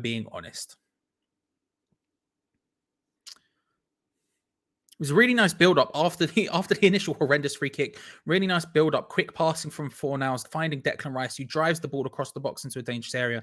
No one can get on the end of it to any significant extent. It ends up dribbling out to Dawson on the edge of the area, who goes for a big hit, and he swazzes it very high and very wide. Shock. I really wish Arsenal had a midfielder called Boris just sort of come say Boris Partey. Well, you know, enough people are talking about it. It's not unheard of. Not unheard of. The plan was always to get Dawson an opportunity from 20 yards. Listen, he might have a screamer in him. We don't know. We do know, and the answer is no, but we don't know.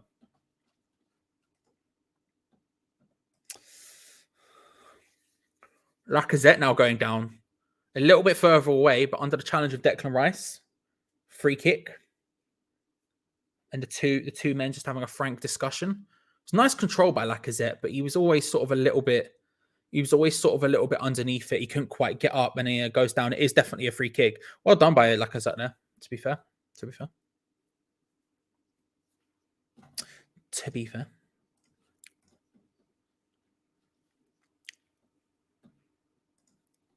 Jeffrey, CW, have figured out what bothers me the most about sending commentary on loan? Please allow me to explain. Feel free. Go wild. Explain away.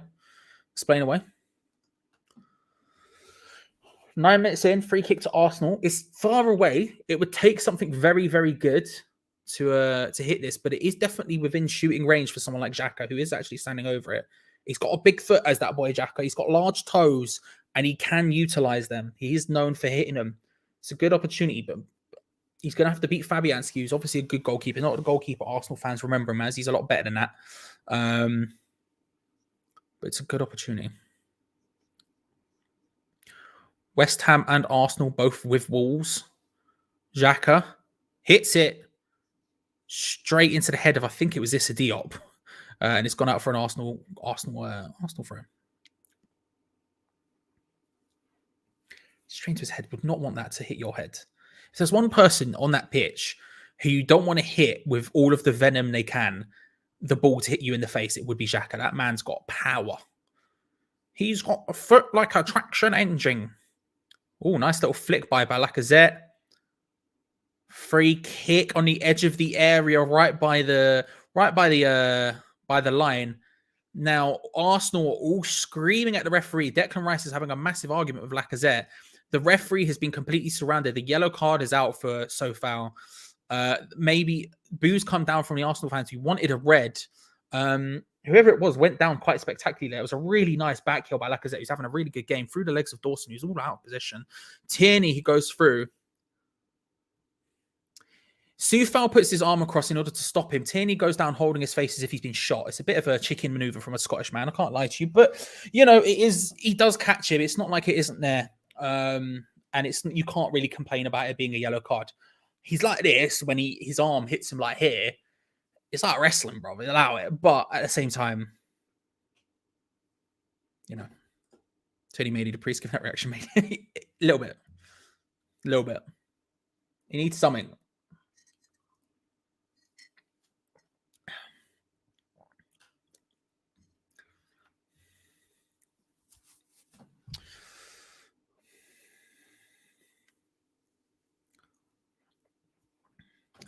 Forget my name. Check the Discord. It should help you out. That off-footy pass. Not that I can say that out loud, but I have now. Free kick now for Arsenal. It's basically in a more advanced corner position. You're not going to shoot from there, but you are going to cross it. Martin Odegaard is standing over it. The Norwegian whips it in, looking for the head of Tomiyasu. It's nodded away by West Ham. Saka couldn't quite get the initial control, but does manage to flick it down to Tierney, who hoofs it back in, looking for Martinelli, who has the pace. Bowen goes down, Martinelli gets the control, but it's a free kick. Maybe should have played it. Maybe should have gone play on there, but it doesn't quite work out. It's a free kick in West Ham's own area for West Ham. What could Coventry have possibly learned from a loan that he couldn't have gotten from training next to Deck, Thomas, and Alex, or international players with loads of experience? It's a good point, Jeffrey. I think the idea is you just get them as much playing time as humanly possible, because that's the problem, right? The problem is that you need them to have as much playing time as humanly possible, constantly playing games, because you learn more from playing competitive matches than you do training. Now a West Ham player has gone down. I think it's Pablo Fornals holding his face. Boos from the Arsenal fans who, I don't know. I mean, I don't disagree with you there, but at the same time, killing Tierney. But yeah, I think that's the idea, but it's a thing. It's a thing. I don't know.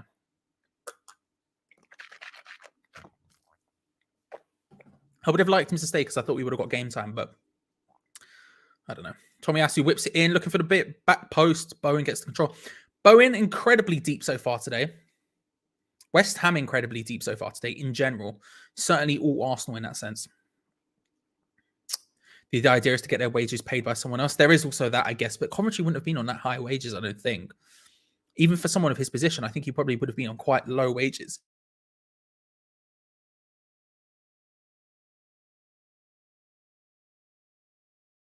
Bless me, flipping heck, that was not fun. Oh, that hurt. That hurt a lot. Still, I've got boogers. I've got.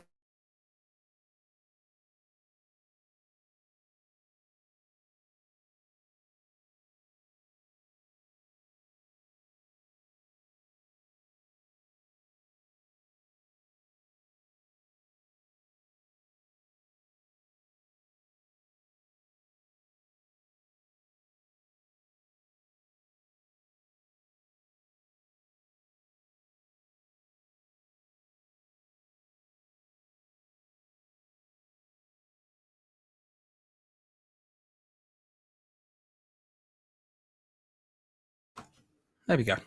I could just see him in the camera, and I was like, "We need to get rid of that. We need to get rid of that." Thank you. Thank you. Yes. Yes, you've all noticed my back. It was an issue. It was an issue. It was an issue.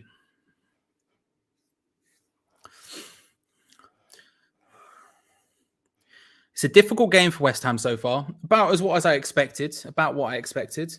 Arsenal taking the front foot, trying to put it on West Ham, which is probably the right thing to do.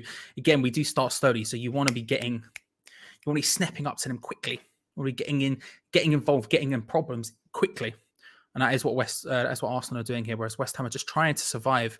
One of the things I don't like about Lanzini dropping deep, which I do enjoy in general, is it does leave us with a lack of options ahead of him a little bit.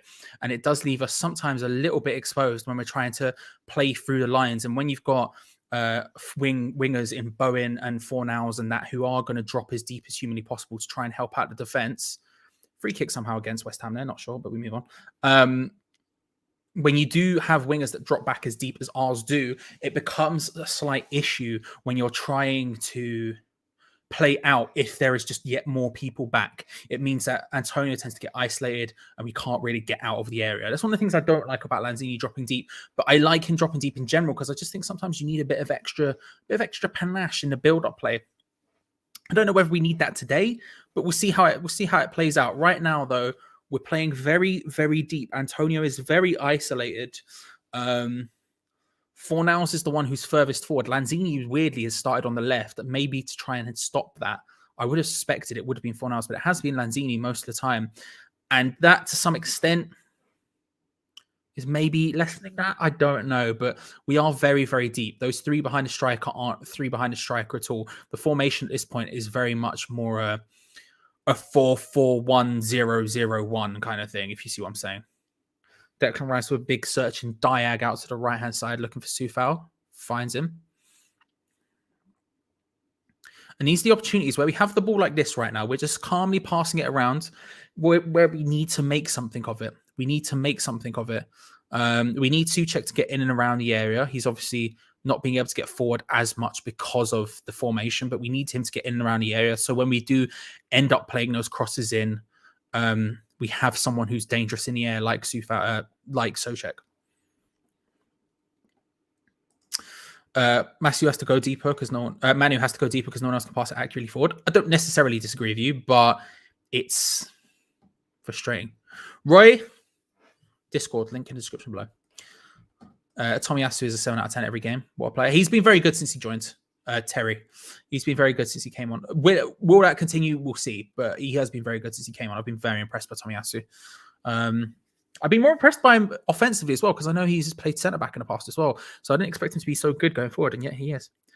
West Ham with one of the most useful throw-ins we've ever done, winning a corner from it. Usually we're god awful, and so to see us actually do something with it, scenes. Corner. Oh, what a camera angle from in the rafters there. A nice panning camera angle from BT or the Premier League. Doing very well there. Nice stuff. Never seen that camera angle before. So corner. These are, again, the sort of things we need to make the most of. Lots of big boys in the box. Martinelli is the one marking Souček, which I think can only go wrong for Arsenal, but we'll see how it plays out. They're man marking here, Arsenal. Souček instantly loses. Dominic headed in. Doesn't ignore my lack of precision with words there. Played in. There was a moment there where Ramsdale came to collect it and couldn't quite manage it. It was close, but not close enough for West Ham. And now we have a throw-in. Throw-in in a deep position for West Ham in Arsenal's half, about in line with the edge of the West Ham box. Anthony Taylor going to talk to the Arsenal bench now, just to be like, oi, chill. Antonio to score tonight, fellas. Listen. It's not going to happen. I don't know. Which ones is playing better? So far, Arsenal. Arsenal definitely the better team so far, in my opinion. And West Ham have gone all the way back to Fabianski. Sorry, I apologize. I know I'm not known for celebrating, so it makes it even more difficult. I apologize.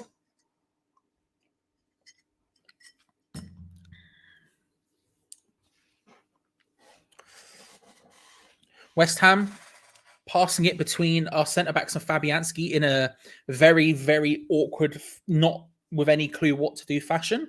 Ends up with Fabianski having to just boot it up the pitch and straight out for an Arsenal throw-in on the halfway line. ARSWHU to take it. Just bad. Just bad. Again, we have Lanzini dropping deep to try and help out this sort of stuff. And yet, here we are, conceding throw-ins in very, very weird ways that we shouldn't really be able to do. We can barely get out a lot of the time. Arsenal's pressure doing very well today. Making it very awkward for us. But again, I think we have to transition from attack to defense way, way quicker than we are, because we need to take advantage of when Arsenal commit one too many people forward, as a really good work by Martinelli, to be fair. Charging back, completely takes the ball out from Sofal's feet. Mikel Antonio's gone down here, holding his face, under a challenge from Partey. Originally, there was some advantage played, I think, by Anthony Taylor. Practically the same situation as what happened there with Thomas Partey and Mikel Antonio. He puts his hand across to try and stop Antonio. If anything, that hits Antonio's face significantly more than the Sofal one did. If that's not a yellow card, you're like, okay, where's the consistency here? Again, I'm not usually one to complain about referees at all. I really genuinely don't care that much. But to be honest with you, I think it's a little bit ridiculous if that's not a yellow. Only because he gave Sofal yellow for significantly less. I don't think he gave a yellow. Okay. In the words of a famous vine, okay. What can you do?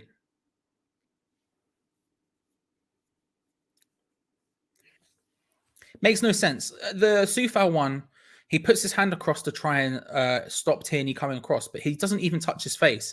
His arm hits here and sort of raises up. Now, don't get me wrong, it probably does make contact about here, but it doesn't hit his face. He goes down on his face, right? There, Antonio does get an elbow to the face. Now, it's not meant like Thomas Partey, who does the exact same thing as Sofal. He's trying to he's trying to impede his progress. He's trying to physically stop it, right? Which is fair enough. It's a contact sport. These things happen, you know? The problem is it just doesn't, his elbow does directly hit him in the face. Now, I'm not shouting for a yellow. If the first one wasn't a yellow, I really genuinely wouldn't care. But the fact that the first one was a yellow and that wasn't, come on, just consistency. That's all we need. I'm not even going to sit here and talk about biases and all that stuff. I know that's been a big conversation in the West Ham world. I really am not interested. I don't go into biases. I don't tend to criticize referees, anything like that. All I want is consistency. That's all I'm asking for. And right now there hasn't been any. But it is what it is. Whatever, we move. As West Ham have possession of the ball, we're trying to play it around, but with no real incision yet. We've managed to keep control as it goes up. ARSWHU almost loses out to Saka there. He does. It's a throw into Arsenal. Arteta's going crazy here. A win would do big things for Arteta and Arsenal here. They've been in good form. Obviously, the last couple of games, they've faltered a little bit. They've started to struggle a little bit. But a win would do them very well. Would put them just in the top four chase just as much as we are. And would be a big statement, of course, given the disciplinary issues and everything else with Aubameyang. It would be a huge thing, and Arsenal look up for it. To be fair, you would. I heard some people saying they wish the Aubameyang thing had happened after this game, and you can see exactly why. This is a team who don't look like they're lacking leadership or lacking leaders on the pitch or anything. This looks like a team who are together and are fighting for everything. They're playing really well. They're on the front foot. They're putting pressure on West Ham a lot. And it's becoming a problem. Thomas Partey's wobbling into an area where he could shoot. Tackled on the edge of the area by West Ham, who tried to play it forward quickly to Michail Antonio up against Ben White here. He's trying to take him on. Ben White's backpedaling. Antonio takes him on, takes it past him.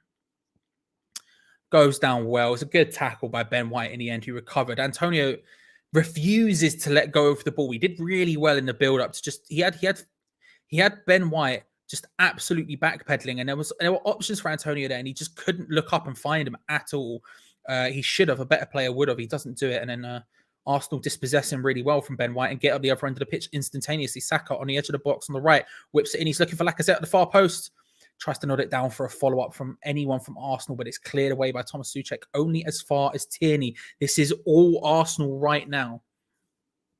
This is all Arsenal. Played out wide. Saka back on the right-hand side, picks up the ball. He hasn't really taken on Masuaku as much as you would want him to do. Masuaku with a terrible bit of control there. Saka hits it. Down he goes. No pen. The Arsenal fans are shouting for it. I don't see where the pen was. And then Lanzini loses out really easily, but wins a goal kick from it. Saka and Masuaku are both down holding their ankles here. There was a collision in the build-up. Saka, who hasn't really taken on Masuaku like you'd want him to. It's not a pen for me. Saka's looking to shape for a shot. Declan Rice is covering him. He tries to shift it away. He's already falling. He swings his leg, and Masuaku just happens to be there. It's not a penalty by any sense of the imagination. And I can see why both men would be hurt. It would be a painful experience. It would be a painful experience.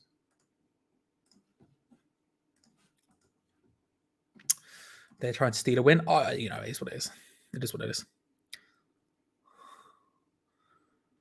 Partey, and it's just showing a replay of the Partey opportunity on the edge of the area where Arsenal fans were chanting for a free kick or something. It's the exact same situation where the player's shaping for a shot, this time Thomas Partey, and his foot just comes through and hits Pablo Fornals, who happens to be there, who's still holding the back of his leg. He doesn't look completely safe.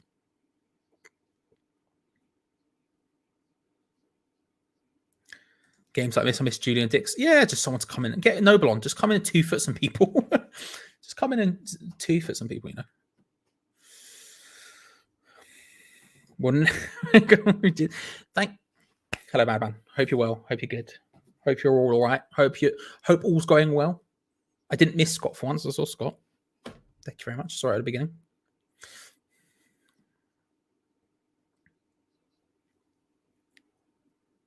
Partey and Pablo Fornals just having a little discussion then, sort of like, you're all right, you're good.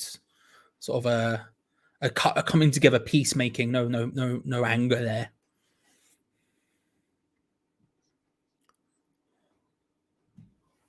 Fabianski just a big old boot up pitch from the restart. Declan Rice controls it down. Masuaku. Lanzini getting deep again. Masuaku is not having a good game defensively or offensively, and that's kind of a problem. We knew he could be a shaky defensively, and to be honest with you, it's not his defensive positioning that's letting him down today. His passing, his touch, he's just been too slow. He's getting pressured very quickly by Arsenal, who are fully firing for this game. They really seem up for it, and he's just not ready. He's too slow. He's too lazy, and it's a bit of an issue. Because that's the one thing you would want Lanzini to be. Sorry, not Lanzini. It's the one thing you'd want Masuaku to be good at. It's the one thing he usually is good at. Is dribbling it past people, keeping control of the ball. The passing's not great. His crossing's got better, but it's still not great. But his defending's usually the problem. Like that, Saka just takes him on and beats him. Lays it back to Tomiyasu. Puts it onto his weak foot. Dinks it back across. He's looking for Lacazette, who's battling with Soufal for it. It comes in. I think it was Odegaard who was shaping for an overhead kick there. Doesn't quite manage it. West Ham get it away. Played out wide, Gabriel finds Tierney. Lacazette looking to try and cross the ball in from the left-hand side. Does into the path. Odegaard lays it off to Martinelli. Lacazette, a secondary opportunity. And Fabianski keeps hold of it. Down goes down. The referee says no penalty.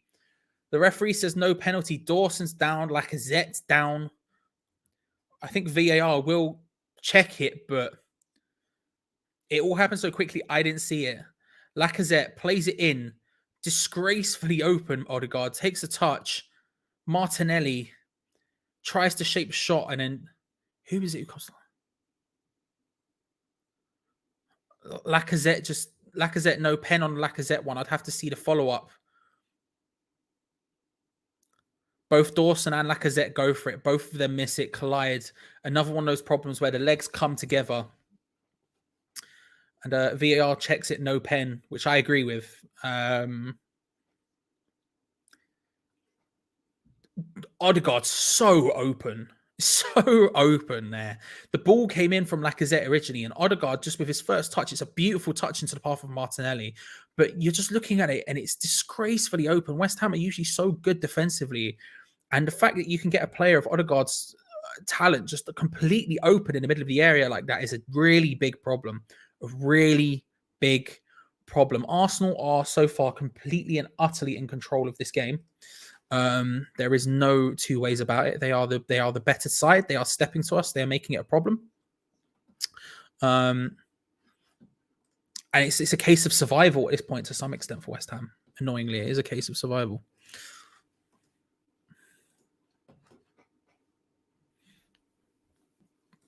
We need to keep going in hard so the ref gets used to what football looks like. Potentially. This is for the taking, come on, you eyes. I don't disagree with you. I don't disagree with you. I think the thing is, maybe. I mean, look, Arsenal should be there for the taking. This would be a huge win either way. You know what I mean? I think the game is there for the taking for both of us. I think Arsenal fans, if the game continues like this, would feel hard done by if they don't get the win. And I think a win either way would be a massive, massive opportunity for both teams. Arsenal probably need the win more than we do. Arsenal probably need the statement more than we do, given everything that's going around off the field with them. And to be honest with you, if we're being honest, they look good for it right now.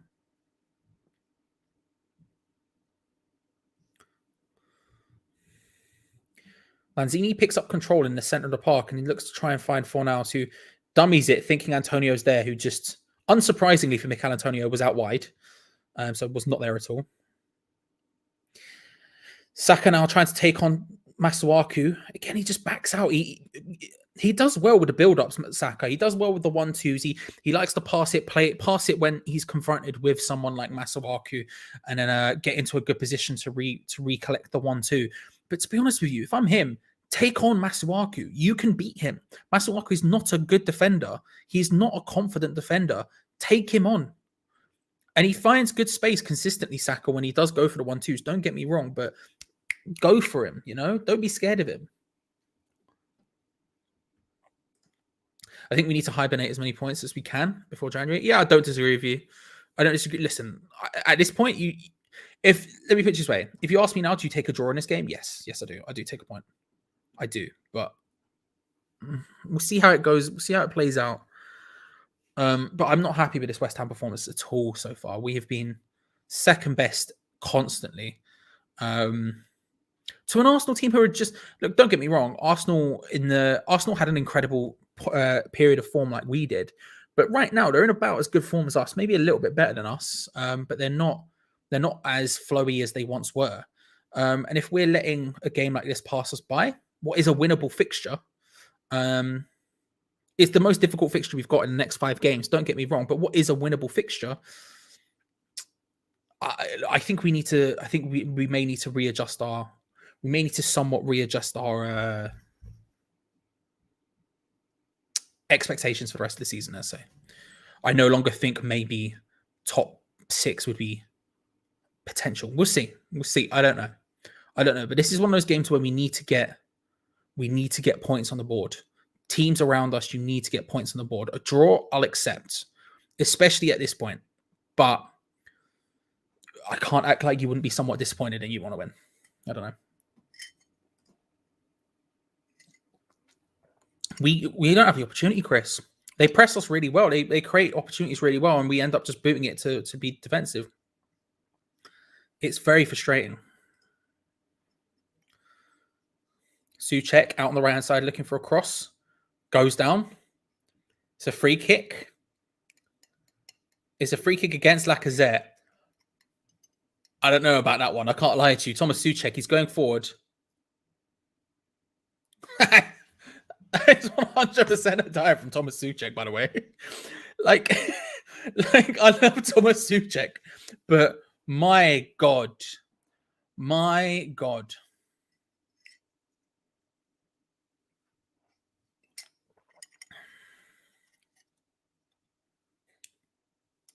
What a dive. He's just going forward. And look, Thomas Souček's not known for his crossing. It's never going to happen. But my God, was that a dive? It was so delayed. How's he got away with that? In any case, it's a free kick to West Ham in a good area. By the corner flag. Whipped in by Bowen. Oh, looking for that again. Looking for that front post. Fornals gets the control on the opposite side. Tries to whip it. Oh, I thought it was in for a second, but it was just wide. It was just wide. Again, we've gone for our usual corner tactic. It was basically a corner, the free kick. It was that close. Bowen's whipped it in with as much force as he can for that front post, looking for Diop. Fornals on the opposite side of the area, takes control. He's in an okay position to shoot. It would have taken something very good to beat Ramsdale from there, but tries to just whip it into that far corner. It's close. It looked in for a second. It looked like a screamer, but wasn't quite there. Was not quite there. Incredibly close. You didn't tell me he does Olympic dive. I didn't know, Glenn. I didn't know he had it in him. Yeah, here we are. Man's out here, Tom Daly, holding up tens and that. That was what. It wasn't even a good dive. That's the thing. It was so late. I don't understand how he's got away with that one. But we move. Respect your commentary, giving credit to the opposition when they do despite wanting to beat them. I'm just trying to be honest, Jordan. I can't lie. I think I could sit here and pop off about everything. But if you're watching this game and you're not saying Arsenal are in control and have been far the better team, you're just lying to yourself. And I don't see the point. I might as well just be honest about it. Declan Rice finds Lanzini. Fornals plays it out wide. West Ham finding a bit more spaces, getting forward a little bit better in the last 5 minutes. Finding the passing a little bit better. Jared Bowen obviously goes for a shot from range for no reason because he's Jared Bowen. There was no chance now going in, but still, Jared Bowen. Rice plays it out to Arthur Masuaku. Thankfully, we keep possession after the deflected shot. Rice looking for a big diag. He loves a diag, does Declan Rice into the pass to Soufal. Up against Kieran Tierney. He wants to cross it in. Tierney just does not let him. It's good defending there by Kieran Tierney, to be fair. Looking for Martinelli, but Bowen does well to regain possession. And West Ham are finding the passing a bit better now. Keeping possession of the ball, getting out of our own half with more consistency, not just hoofing it, actually getting out with the ball on the floor, which is what we need to do. And it's looking a little bit more effective from West Ham now. Which is better because it's been a torrid half so far for West Ham. Really up against the cosh, really struggling, really dealing with a lot of pressure, a lot of Arsenal players in and around the box. Terrible pass from Dawson there out for a throw into to Arsenal, which is better because we need that. Last 10 minutes, we need to sort of step up into this. Otherwise, it's going to be a rough halftime team talk from David Moyes anyway, regardless, but still.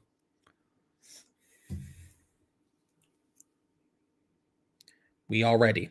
There were some discussions about whether or not we should save it for opposition goals or extra times and stuff like that. But we have one ready just in case. We do have one ready just in case. Rice trying to get forward. Lays it out wide to Soufal, who's looking for an early cross. He does. That's a good cross in. Antonio just underneath it. Lanzini on the edge of the area. He can hit him. He tried to shape for the shot. Decides to lay it off for Masuaku instead. Whose attempted dink back across was not great. That is the Masuaku we know and get mildly frustrated by. Headed away from Tomiyasu, lands into the path of Lanzini, who, to be fair, Saka does well to stop him from shaping for a shot, which is what he's going to want. Nice little layoff to Masuaku, who, under pressure, first time, tries to whip it in. It would have been a very good cross if he managed to get it in. Not bad. Better from West Ham. Not a great cross at the end of it, but at least better. At least better. After trying for another Chelsea goal, well, maybe. Dawson's trying his best.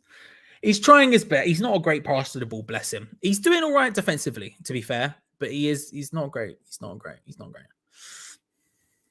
That's the problem with so-called professional pundits. It's like they are watching a different game. You can tell as you see, you get more respect on. Thank you. I think it's just, I try to be as polite as possible. It's one of those things where, like, I feel like there's people who watch this who don't watch the games. And it's like, if I'm sitting here acting like West Ham are doing incredibly when they're not, then it's a disservice more than it isn't. And so I think it's better to just be honest. I'm also someone who always tries to give the opposition praise when I can anyway. If they've done something right, I think it's better to just praise them. I don't think we have to sit here and make excuses for it. For example, the idea of like, oh, they only played well because we played badly, stuff like that. Like, I get it and I understand that sometimes that is correct, but I think it's more honest to just be truthful about what you see, you know?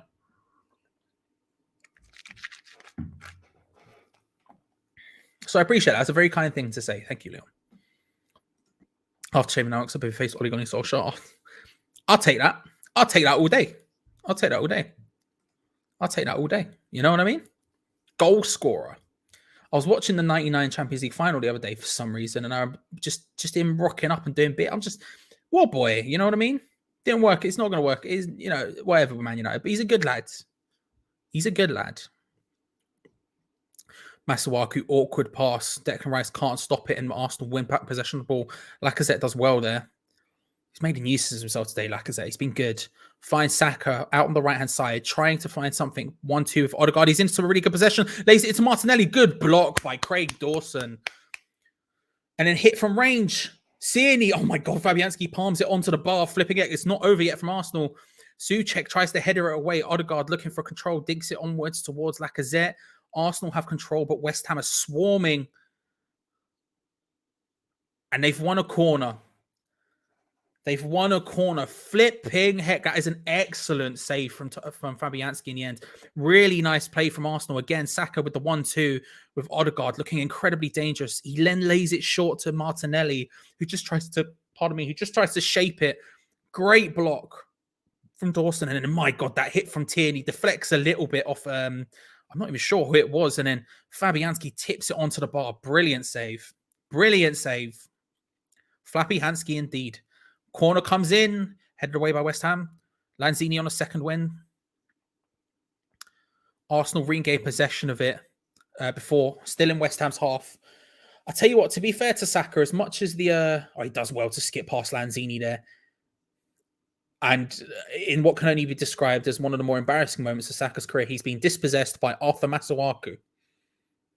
I know, I can't believe it either, yet here we are.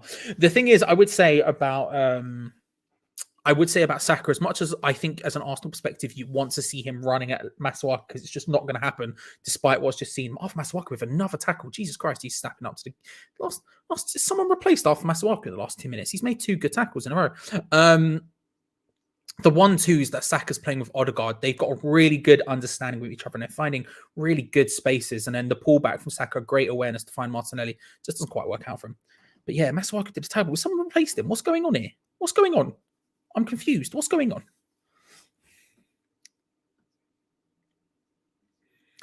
Souček with the interception as they're trying to get her so far and uncharacteristic. Again, West Ham just... This is back to what we were doing. It was a nice 5 minutes there where we were quite calm and dealing with it, but we're back under the cosh again. Saka's cross, poor. Partey came arriving late, trying to hit it, but doesn't quite do it. Jarrod Bowen trying to force Gabriel to pass it forwards for some reason with his positioning. I'm not sure why, but it is eventually worked back by Arsenal to Ramsdale. And Arsenal regain again.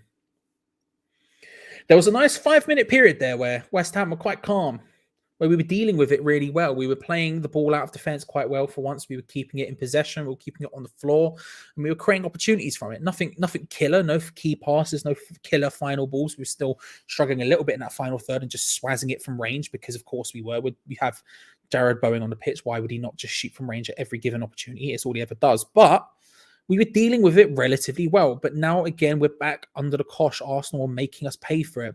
And you'd have to say, if you're an Arsenal fan, to some extent, if this ends 0-0,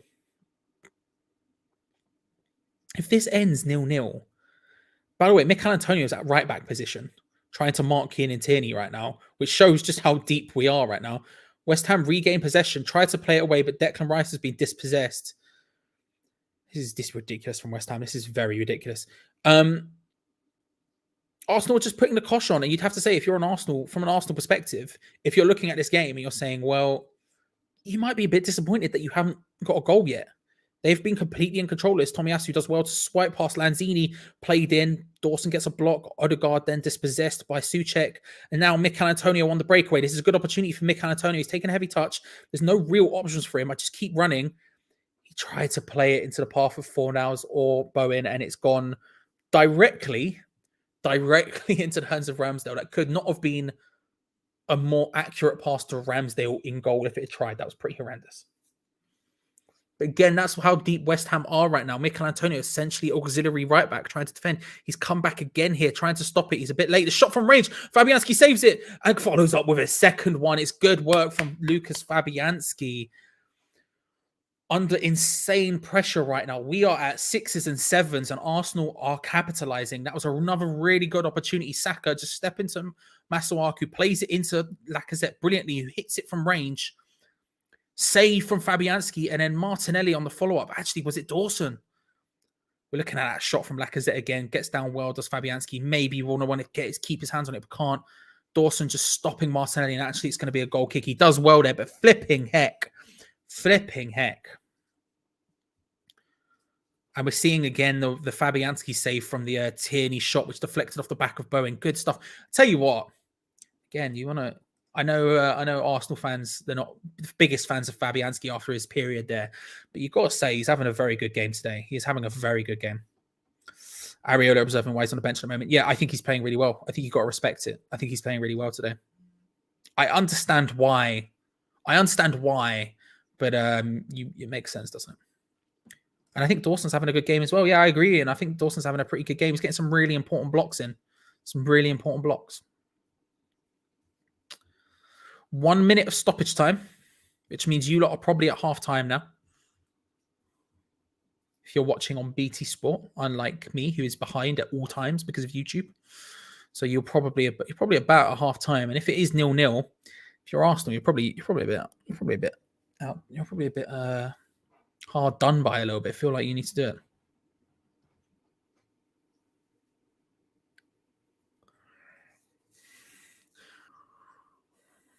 Ben White's head to Saka, maybe sells him down a little bit. Antonio trying to do something. It ends up landing at the feet of Masuaku regardless. He tries to play an early cross in. It wasn't excellent, but it is what it was. Lacazette tries to try. I always thought did really well to keep that in. Doesn't quite manage it. It's a throw in for West Ham inside Arsenal's half. Trying to do something at the end of this game. At the end of this half and can't. There is the halftime whistle. It's Arsenal 0. West Ham United 0. Arsenal completely and utterly in control of this one. From basically the beginning until now, it's been almost entirely them. If we go and have a look at the stats, let's hopefully this works as per usual because I haven't tested it today. Oh, we're there. If you look at the stats today, you look at the total shots, and Arsenal have had 9 compared to West Ham's 3. All of these players getting in and around Arsenal, West Ham's area, consistently finding space. Don't get me wrong, Tierney's was a shot from range. Xhaka had a free kick shot. Partey was a shot from range. These aren't the most dangerous ones, but you can't say that they're not dangerous at all. They're dominating possession, although not as much as you would expect. But if you look at the passes again, they're dominating dribbles, they're dominating aerial duels, tackles. They're just better. They have just been better in every metric, in every statistical metric. It has practically been all Arsenal. 1 or 2 periods there where West Ham looked okay. 1 or 2 periods where West Ham looked all right. But if you look at the heat maps, look how more advanced Arsenal's heat map is compared to West Ham's. Basically camped inside our own half, trying to stop it, trying to make just stop anything from happening almost that entire half. The lack of activity inside Arsenal's half, completely and utterly insane. You have to give Arsenal respect. They've been a significantly better side. They do not look like a team who at all are struggling for leadership. Geo Mackie, how do you feel about the game so far? Oh, I am stressed watching that, Charlie Walsh. I am stressed. Yeah. Listen, I feel like disclaimer time. It's 0-0 at half time. We're still in the game. But I remember at Wolves, I remember thinking the only good thing about the first half is we can't be that bad in the second half, and somehow we were. So I don't want to say that again. We're probably fortunate it's still 0-0, to be honest with you. There's 1 or 2 players I just want to go down the Emirates and strangle them at the minute, to be honest with you. They're frustrating me and they cause me great anxiety watching that. Who would those players be? Antonio Masuaku. It's no surprise, is it? I think Masuaku's getting murdered by Saka, and Antonio... I'm not even actually that angry about Antonio, to be honest with you, because this is Antonio we've seen for a few weeks now, and I've got no sympathy for Moyes here because he's chose to play him off the back of a few performances like this. This is a continuation of performances from Mikel Antonio. This half is similar to both halves against Burnley. They have the games that we saw against Brighton and stuff. This isn't a one-off for Mikel Antonio, so I've got absolutely zero sympathy towards the manager for Antonio. He chose to play Antonio tonight, despite the form he's in. The Masuaku thing, there's a lack of options there. It would have taken a lot of big bollocks from Moyes to play Longello, and I think had Longello struggled tonight, I think it would have been on Moyes' head. So I'll let Moyes off with the Masuaku decision. I don't think he's got much option really with Creswell being out. But up front, I know we don't have another striker, but it doesn't mean we don't have other options up front. Yeah, I mean, Bowen and then bringing on having Ben Rama in that role. Vlasic or Ben Rama, yeah, and put Bowen up front. Yeah, that's exactly what I would have done. But this guy's, for whatever reason, appears untouchable up front. And, listen, he might go on and have a really good second half and I'll look stupid, and I hope he does. I want to look stupid. I don't have much faith, to be honest with you. I think we're going to see another 45 minutes of Antonio not doing very much. I agree. All right, I'll be back in a second. Enjoy yourself. Have fun. Right, okay, live chat. Let's have a little look and see what you're all saying. Tom saying Antonio hasn't done anything apart from waste the ball at every opportunity. David saying that we need to let go of this obsession, find a backup Antonio, find a replacement. I completely agree with that one. Iron Nick says that Antonio would be 2-0 down by now, no question. I'm unsure of that one. I am going to respectfully disagree with you. I'm not too sure about that conclusion. I'll tell you what, without Craig Dawson, we'd be 5-0 down. Alan says, this doesn't bother me massively. I've seen plenty of examples of us sitting back defending well, staying in the game, and then scoring on the break. The left side is a concern, though. Roger says, we've defended well. Unless we sort the attack out, we're going to lose. And Ruben says, we always play well and lose. Maybe we'll play bad and win. I hope so. I hope we get away with this. Like I said at the start, before the game started, I would have taken a point. I'd bite your arm off a point at this. But at this stage of the game, I think I expected this to be a tough game. I expected Arsenal to perhaps be the better team, but I didn't expect them to dominate that. I don't even think Arsenal's been that good. Arsenal have been good, but I don't think they've been that good. I think it's sort of self-inflicted, a lot of this. We're trying to pass out at the back. We're not very good at it. We've got a goalkeeper with possibly the worst distribution in the league, certainly one of the worst distributions in the league. And listen, Fabianski's having a good game. Made a couple of really good saves, really brave saves as well. Fabianski's having a good game. I'm not saying he's not having a good game. What I'm saying is Fabianski's distribution ain't the best, and we keep rolling it back to him and putting him under pressure. And there's a couple of times we've given it to him on his left foot as well. It's always dangerous when you sort of give it to your goalkeeper on his weak foot. It's a massive risk because they need two touches. Some keepers will hit first time with their weak foot, but most keepers like to take that touch, get it under control, get rid of it. And I think we are actually putting Fabianski under a lot of pressure in that first half with these back passes. So we need to help him out a little bit, I think. But Fabianski, I think, is having a brilliant game. Derek says Lanzini's been anonymous, beginning to think Souček's a one-season wonder. We're being outclassed at the moment. And James is saying when Antonio plays poorly, it affects other attackers behind him. I mean, it is a bit hard not to, isn't it? I mean, when that we all know the point just before halftime, and Antonio ran down the right-hand side, and you could see Bowen and Lanzini were busting an arse. Lanzini and Bowen were head down sprinting into that Arsenal box. They were busting an ass to get up the pitch, and he just wellies it just into the. He just gave. I don't even know what he'd done. He just wellied it, and you can see Bowen and Lanzini almost looking at him, going, "What on earth have you just done, mate? We've just ran 40 yards in a straight line to get up here and help you. You just walloped it away," kind of thing. Pardon me. Scarborough saying that to be fair to Souček, he's hit some lovely long balls. Tom saying it shows how much pressure we're under Dawson Fabianski. Yeah, I agree. I agree with that one. I think Dawson's been superb. I think Dawson's 10 out of 10 so far for this performance. He's given the ball away a couple of times, but I think when you're sort of doing as much last-ditch defending as he has done, he's been brilliant. CB says, press West Ham high and you beat us. Fabianski's woeful. We've been found out high press and we don't get momentum. Frank says, what is Antonio even doing? Here have been saying Antonio has to play because he offers something wrong. Bring in Oko. And Gary says, it's obvious we need a striker. Yarmolenko on, Bowen quiet, Benrahma on. Dawson has been great. Matt saying that Dawson's been insane that half. We're missing Johnson as well badly. No creativity. And Jamie's just saying what James said earlier, which is when Antonio plays, it makes us click. When he plays poorly, the whole team look poor. This is where we need the manager's got to do something, though. You know, Fraser saying, what should we do? In the live chat, answer this question. What would you like to say? I'll take off Antonio and put on. I'd probably, pardon me.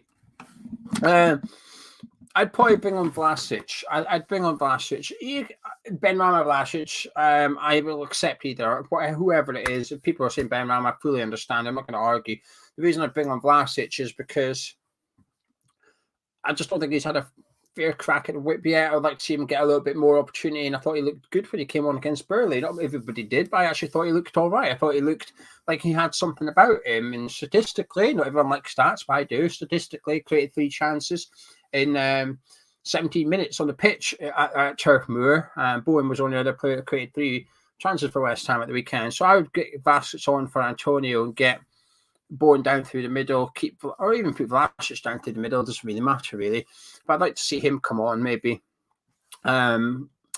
Because the one thing I've noticed about Vlasic, while creativity's been a bit low, he's not perhaps cut open a defence. He's not scored a goal yet. He's obviously just got the 1 assist in the Europa League so far to his name. But I thought he dribbled well against Berlin. And when I say dribble, I don't mean running around players like Saka's doing against ARSWHU, but he was able to travel with the ball just 10, 15 yards, get the ball and just weave into space and it just holds the ball up. And I think we're missing that massively tonight. We just can't keep the ball. And when we did, we gave away cheap play to Dawson. Like I said, I think Dawson's been by far the best player on the pitch out of both teams. You know, we gave it to him and he tried to play a simple pass down the line and got it all wrong right after the throw in. It was just, we're struggling to keep the ball. When we do get it, we're making silly mistakes to give it away. Or Arsenal's pressing us and we're having to go long and we're struggling to go long as well. There's not loads of positives for West Ham in that half. You know, the defence is playing, the centre-backs are playing well, and it's 0-0. Keeper's playing well too. So, anyway, you know, good chance. Like I said, if we get to 0-0, I'll be happy. I'll be buzzing to get a point tonight. How we get there isn't necessarily the important bit, I guess. The result at the end of it is the important bit, but I think my confidence in a 0-0 draw is somewhat dwindling during the first half, if you like, or certainly my confidence in us scoring's dwindled. That's what how are you I feel. reckoning? That's exactly how I feel. I said I did a preview on an Arsenal channel during the week on Glenn Kitely, everything Arsenal. Shout out Glenn. But yeah, I did a preview on there, and I said that my heart was saying 2-1 to West Ham, but my head was saying 2-0 to Arsenal, mainly because I just didn't think we were that strong. They're too strong attackingly to make it happen. And when Bowen is your most informed forward, and don't get me wrong, I think Bowen's doing a lot again today. He's not having as good a game or as effective as games he has been, but he's still working very hard. He's not the greatest. He's not the most accurate of shooters, let's say. And so when that happens, it's just we need more from us. We need more from our strikers. We need more from Antonio. We need more. We need Lanzini further forward. We need Fornals further forward, because too often we're finding all of our 3 behind the striker so deep that they can't affect the game further up the pitch, and we're just struggling to get out. Like you say, we're making silly mistakes, and it's too easy. It's just too easy. The one thing I will say, one occasion a ball bounced at Ben White, he messed up. You know, Antonio got it off him and went away with it. Kind of thing. We haven't really targeted Ben White enough. I think if we can up our game a bit, listen, we can still go on and win this game. Is it likely based off what we saw in the first half? No, but we still can. We've got the players on the pitch. While my confidence in us scoring somewhat dwindling, my confidence in us keeping a clean sheet compared to P-Match has probably gone up a little bit. I'm thinking, all right, Arsenal look good. Fabianski made a couple of good saves, but Dawson's playing fantastic. Diop's playing really well. That header, and Tierney hit the bar, looped in. Lacazette should have got that header. Lacazette was there. He was where the ball landed. Lacazette was stood there. He was favourite for it. Diop ran round him, towered over, and bang. The centre-backs are playing brilliantly.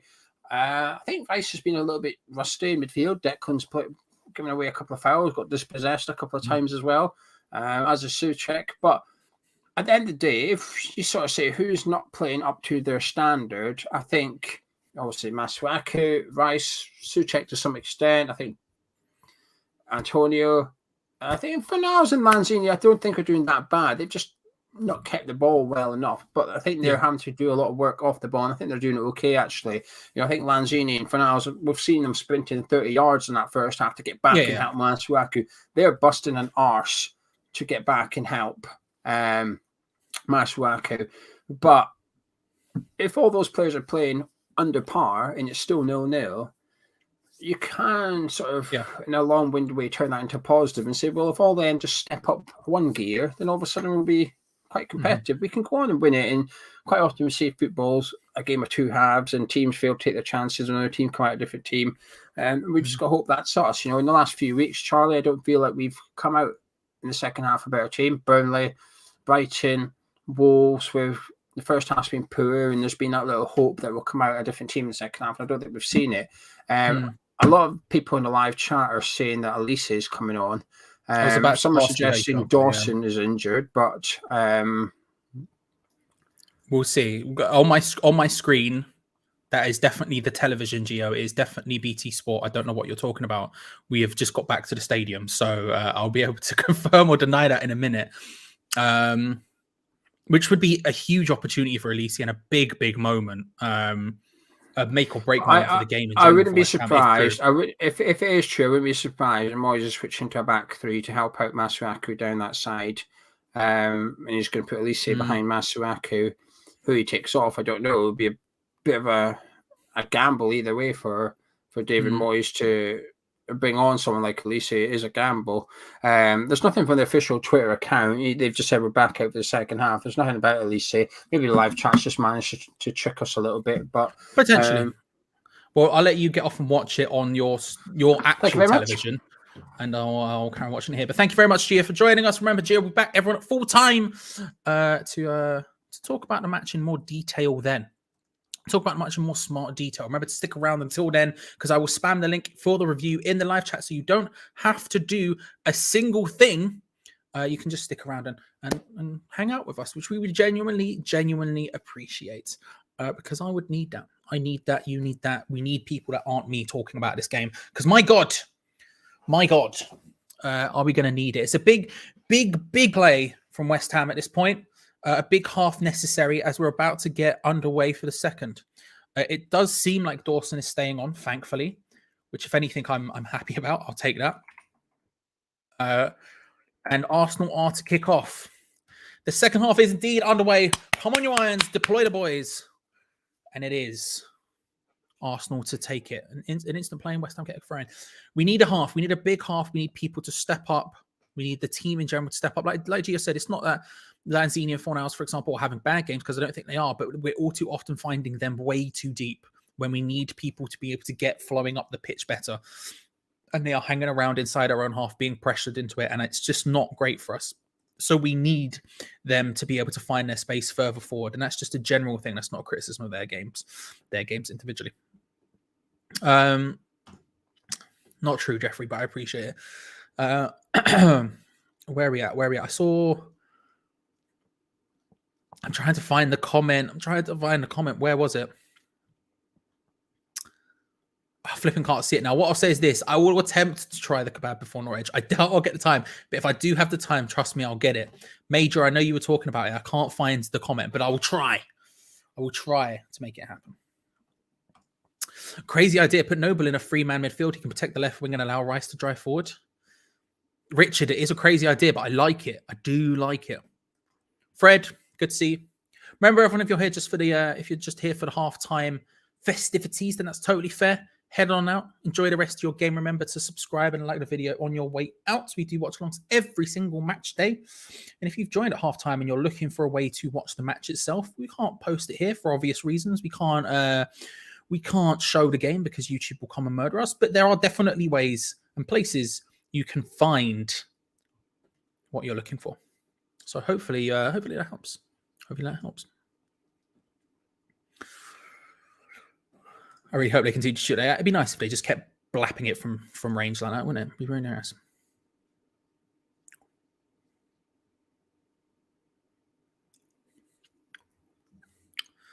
Free kick given to Arsenal on about the halfway line against Mikel Antonio there. Gabriel, who's trying to get forward, doesn't quite make it. I saw, I think it was Mr. Henry who was asking about Tomiyasu's performance so far. I think he's looked good. I really like him, actually, to be honest with you. Oh, it's a good ball through to Martinelli. It's a good opportunity for Arsenal. Martinelli shapes it. He slots it home. It's 1-0 to Arsenal. Unsurprisingly, deservedly, Arsenal take the lead. Too easy. If we're being honest, too easy.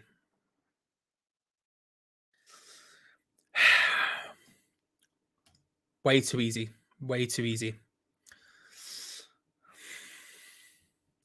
Play through from Arsenal was relatively calm. Just Lacazette picks up the ball in so much space, turns, finds Martinelli running through again in so much space.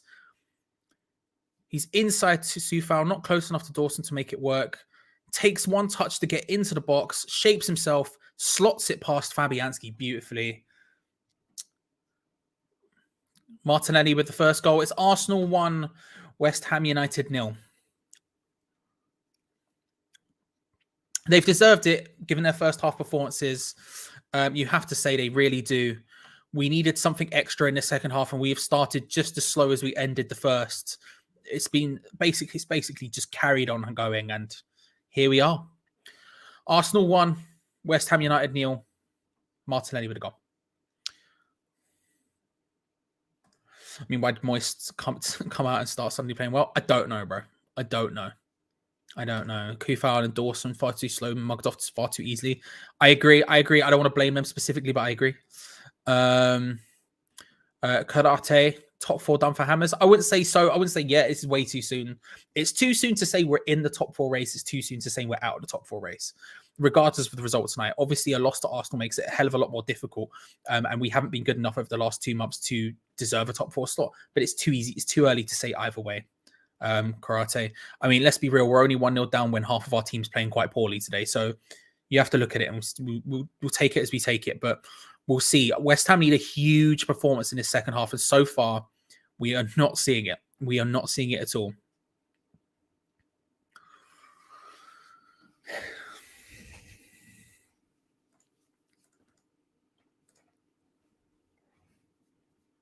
We knew we needed to score one today.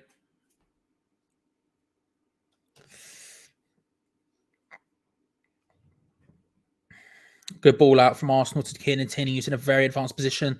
Sufal backing off. He tries to whip it across. Souček gets the touch. Souček gets the interception, ends up in the hands of Fabianski, who can maybe give West Ham a little bit of a break here. Poor start from the second half from West Ham here. First 5 minutes have been bad, just as they ended the last 5 minutes of the last half. I mean, the first half was basically all Arsenal as well. There were a couple of moments, 5 minutes here, of nice possession, nice calm, getting in and out of the area in a calm manner. But to be honest with you, we were by and large completely and utterly outdone by Arsenal. And we've come out in this second half, and it's exactly the same as happened again. Martinelli nutmegging Souček with relative ease there. Arsenal keep the ball going forward. And Arsenal, again, this is a team who have just had their captain stripped of this captaincy and removed from the match day squad for ill discipline. Odegaard plays it into Xhaka, who can hit it. Good block by Craig Dawson. And then Sufal's clearance deflects off Lacazette into the hands of Fabianski. But again, Arsenal are knocking on the door. This is a side who have just lost their captain, whose captain has just been removed from his captaincy and removed from the matchday squad because of ill discipline. And they are outdoing us in every single area of the pitch today. We have got into the position we have in the league, in games, by working hard as a unit, everyone being on top of their game, everyone being as good as each other. And yet we've been outclassed and outworked by an Arsenal team who before this you would have been concerned would have been in complete and utter disarray. They are working harder than us. They are playing harder than us. They deserve the goal, but they deserve a lot more than that. The fact we're only one down, to be honest, how this game's gone is kind of a godsend to some extent. We aren't out of this yet. We aren't out of this. 1-0 is, of course, a scoreline that can be changed very easily. All we need is a single opportunity. But if we look at our first half performance, it's not going to happen. West Ham have possession now inside Arsenal's half and are trying to find a way in. Masuaku, poor pass, was looking for Fornals. Tomiyasu just nudges him onto the floor as he goes. No foul, in my opinion, but a poor pass is giving the opportunity to Jarrod Bowen, who hits it. Good save by Ramsdale out for a corner. I tell you what, to be fair to Jarrod Bowen, it was at least on target. It was a good opportunity, though, for West Ham. Given a poor pass from Arsenal, Jarrod Bowen just walks into the area, shapes up, hits it. It deflects off Gabriel, maybe making it a bit harder for Ramsdale. I don't think it would have been anywhere near as good as it hadn't, but it's a good save in the end, and it's a corner. Again, these are opportunities we need to take. We are good at set pieces. We need to make it the opportunity. Declan Rice nods it on. Nothing there. I wish we would stop aiming for the near post. It's such a stupid tactic that I think we've seen work once. It is what it is. Connor says, honestly, though, we've looked woeful for the past month. We need to start asking some questions. I agree. We look at our form. It's dropped off a cliff for a reason. Mikel Antonio hasn't scored for 2 months at this point. We need to, almost 2 months, we need to be asking questions. I think Moyes and Mickey are having an affair. If not, I'm clueless why he's so adamant that he must start playing every game. Again, it's just like, what can he do to be dropped? At this point, take him off now. Bring on Okoflex up front. Who cares at this point? Do it. Change it up. Bring on Vlasic, who had a good game, I thought, the other day against Burnley, and I think has been looking slightly better. Just start working our way into it. Why are we wasting time for someone who's not doing well and hasn't done well for 2 months? You know? Saka doing well, trying to get his way into the box. He's just consistently being held onto there by Masuaku. Gets up, wins the ball, dinks it back across. A little bit too far ahead. Not quite there, but it was close. It was close from Arsenal. Martinelli picks up the ball on the far side, finds Kieran Tierney, who's in a crossing position, but good defending from West Ham, forces him back out wide, forces him back deep. Gabriel then plies Ben White, Tomiyasu. Again, Arsenal playing the ball around. The table as it stands, Arsenal retake 4th position above us with 1 point, despite a significantly worse goal difference for Arsenal. How we've got +8 and Arsenal have 0 is just bizarre to me. But there we go. Arsenal are into the top 4 as it stands.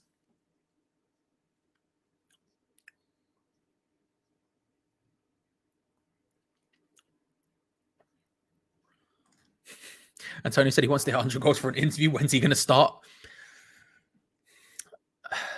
At this rate, he's going to play until he's about 54 if he wants to try and do that. It's not happening. Never happening. West Ham trying to take a throw in as per usual in their awful manner. Can we just, wouldn't mind if we took this throw in at some point, guys? Nope. Okay. Well, West Ham managed to somehow win possession back. Antonio trying to charge down and make a nuisance of himself. Dives in on Ramsdale. And it is a free kick to Ramsdale. I don't think it was that bad, to be honest with you, but I understand why it's been given. It was an awkward pass back to Ramsdale from Arsenal there. I'm not sure who was the one who played it back. Just plays him into problems. And Antonio, to be fair, works really hard to try and get there. Doesn't touch Ramsdale at all. I understand why it was given, but he doesn't touch him at all. And Gabriel, who pushes Antonio in the build-up, maybe making him a little bit off balance, but still is what it is. Hook him off. Bloody liability. I don't disagree. This loss would be quite consequential. Yeah. It's a problem. It is a problem. Used all of our luck against Chelsea. Yeah, a little bit. Little bit. Frustrating situation here for West Ham. And David Moyes, who is legendarily dithering, as it were, when it comes to substitutes at times. This is the opportunity to change something here, and he doesn't do it. Lacazette somehow wins a free kick against Craig Dawson there. Craig Dawson's just laughing. Let's have a look at it again. Yeah. I mean, it's a touch. To be honest with you, Lacazette could definitely stay up there, and he chooses not to. But it is a foul. Can't complain about that one. And a free kick in an unreal position for Arsenal. Just outside the D, central. Maybe you'd make the argument that moving it slightly one way or the other might be a little bit more useful, but this is about as good a position for a free kick as you're going to see. Arsenal have 3 people standing over it as of now. 2 people have just walked away. So we've got Odegaard and Lacazette standing over it. We'll see who hits it.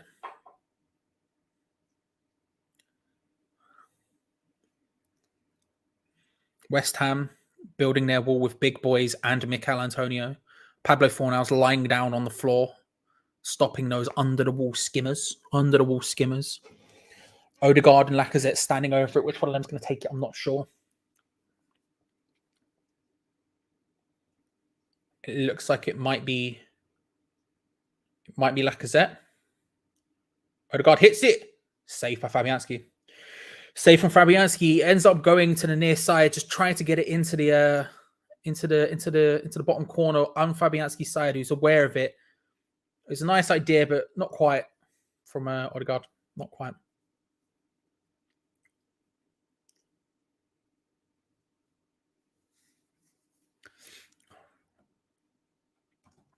We could have Ronaldo up front. This team doesn't attack. Nothing's going to happen.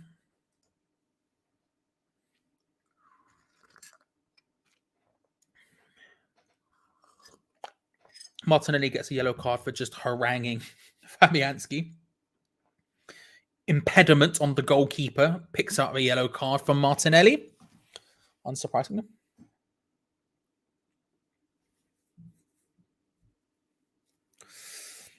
Never seen an Arsenal crowd start for it. I think there is a sense in this team right now that they are fighting for this. Again, like I said, it's a good turn from Lacazette. He's so good. Do you remember when we almost bought him and then we didn't pay like 5 million extra or whatever it was, so we didn't get him? Remember that? That was fun, wasn't it? Anyway, there was a sense before the game of like disarray and like what Arsenal were going to turn up for this with the Aubameyang situation, everything else hanging over their heads. And I tell you what, they've been brilliant. They really have been brilliant. Odegaard in the area now, trying to find something. Finds Martinelli, who goes for a shot. A bit greedy there. Probably should have passed, but still not complaining. And Thomas Partey with an awkward touch wins a West Ham throw. It's West Ham throw almost at the halfway line. We look pedestrians to this CVB. I agree with you, mate. I 100% agree with you. It's really frustrating to watch. We look really... We're just not on it. We're just not on it.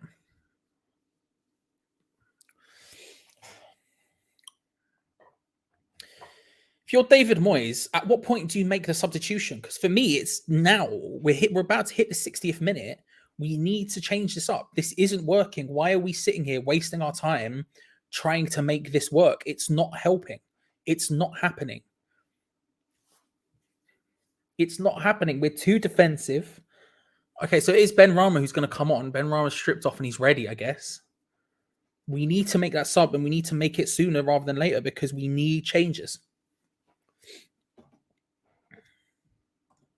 I think it's probably both, Jeffrey, I would say. Jeffrey asks, did Arsenal overpower us by playing excellent today, or did we continue our recent form and let ourselves down? Let me know, everyone. Chat, what do you think? Is it Arsenal playing brilliantly, or have we let ourselves down like we have recently? I think it's a bit of both, personally. I think Arsenal have been fantastic. Or I think Arsenal have played very well, and I think we've played very poorly. I think it's a bit of both, but I'm interested to see what the chat thinks. Let me know. Now, it's a big call bringing on Ben Rama, and it'd be a big call depending on who it's for. Antonio has looked more lively, but is still making very silly, basic errors. Let's see if I was just taking the ball from Lacazette, whether he wants to or not. It was Dawson, actually. Sorry, not Sufal or Suchek.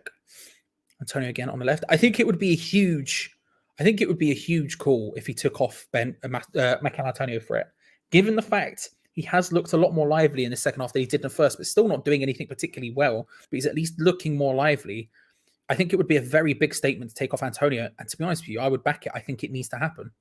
Lacazette does really well to drift past Craig Dawson there. Plays it out wide to Tomiyasu on the run. He has Saka on the outside of him. He finds him. Odegaard's in there. Tomiyasu going for the underlap.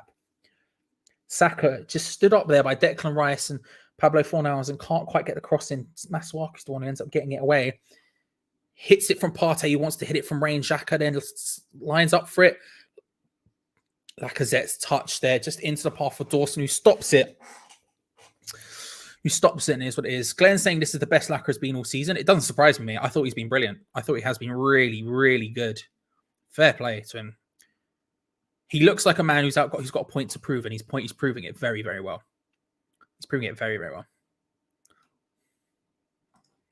Antonio's featured anywhere, but inside their box, for fuck's sake, too wide again. Yeah. It just is what it is. It just is what it is.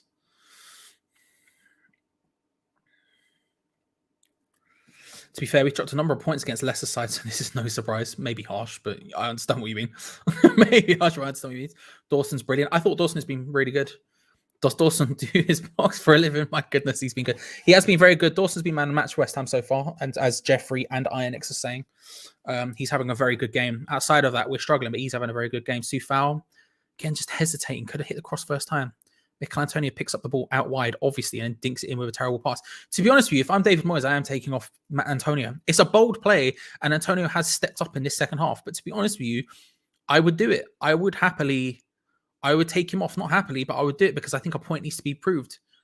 A point needs to be made that you cannot, he's just not been good enough this year.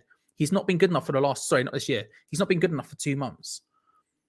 And again, he's getting more involved now, which is fair enough, fair play to the guy, but he's getting involved out wide. Who are you crossing it to, Mikel? You're the striker. So, and I don't mind so much is when we have opportunities like when Souček gets in and around the area and whatnot. I don't mind, but in reality, I would make a statement. I would take him off. I mean, we'll see. Benny's been stripped off and ready to come on for a little while, and he still hasn't done it yet. Still hasn't done it. Maybe not trying to rock the boat as West Ham are in possession at the moment or are on top of Arsenal for the last couple of minutes. Maybe there's been a hesitancy to try and rock the boat just yet, but he has been subbed off and ready to come on. Rice closed down by Lacazette. Fornals does well to get a touch, tries to battle it. Mikel Antonio does win it. Out to Soufal, back to Antonio, who again is out wide looking to try and cross the ball in. He does. Was looking for Souček. He was battling against Tomiyasu, but can't get there.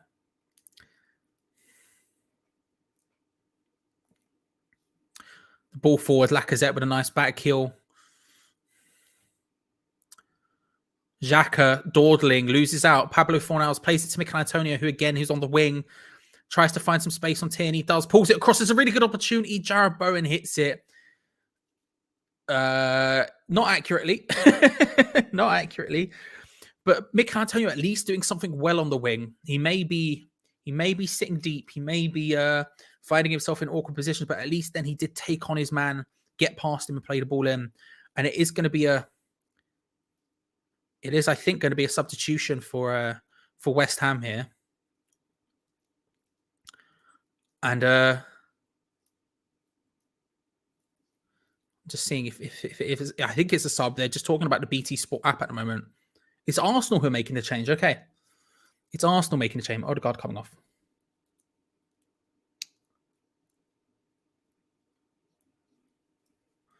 And it's Emil Smith-Rowe coming on for Odegaard.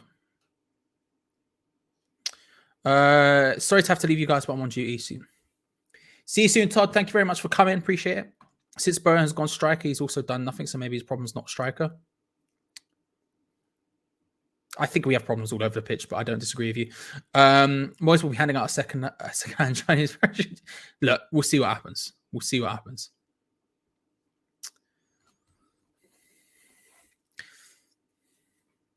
Big ball up the pitch.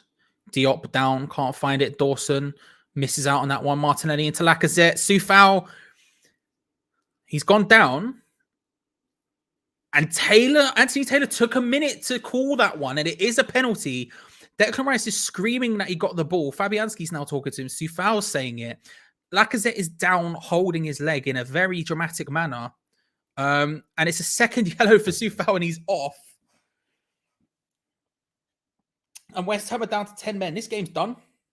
This game's completely done. I'll be honest with you. First look, I haven't seen the second one. I haven't seen the replay yet. It looked completely and utterly fine to me. I don't know. We'll have a look, obviously, when the replay comes. But it looked like to me Soufal got the ball. Martinelli lays it into the back path of Lacazette.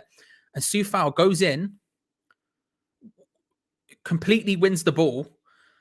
His foot goes over a little bit of the ball. It rolls over the top of the ball. It does hit Lacazette, don't get me wrong, but he does win the ball.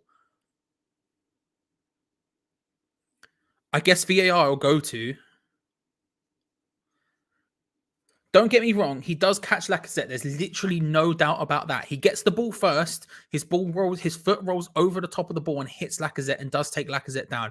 I think Lacazette is play acting a lot with how hard that was. He was acting like he's acted like someone had come on and chopped off one of his ankles, which wasn't true. But it will go to VAR, and Soufal, while we're looking at that, has been giving a second yellow and has been sent off. Now, I don't know if they can overturn yellow cards, so I don't know whether or not, if it's not a penalty, will he not still be sent off? I don't know. We'll see. Soufal hasn't left the pitch yet. And I guess, yeah, we've just had a good point. I don't know whether the second yellow was for dissent or whether it was for the challenge. But it's gone to VAR. Everyone's waiting to see what happens. Soufal's walking off.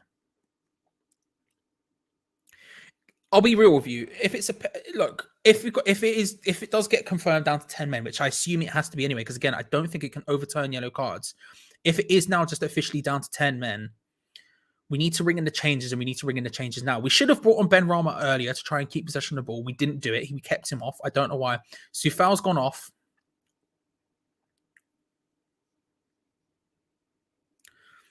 Soufal and David Moyes are now having a conversation with the fourth official. It is a penalty. Lacazette stepping up to take it. To be honest, I don't think it was a penalty, but whatever. We move. Fabianski against Lacazette. Oh, Fabianski. Dink back across by Saka, headed away from Craig Dawson. Back again into the box. Diop heads it away. Arsenal still have possession on the ball in a dangerous area. But West Ham down to 10, and we have a free kick just outside our area. Where would we be without Lucas Fabianski today? Genuine question. Where would we be? The bar has been hit because of the save from Fabianski. He's made consistent double. He made a double save earlier on. He's now saved a penalty. Without Lucas Fabianski today, we wouldn't be anywhere near in this game. We are officially down to 10 men. This match is kind of beyond us. To some extent, it is kind of beyond us. But my God, flipping hell. Flipping hell.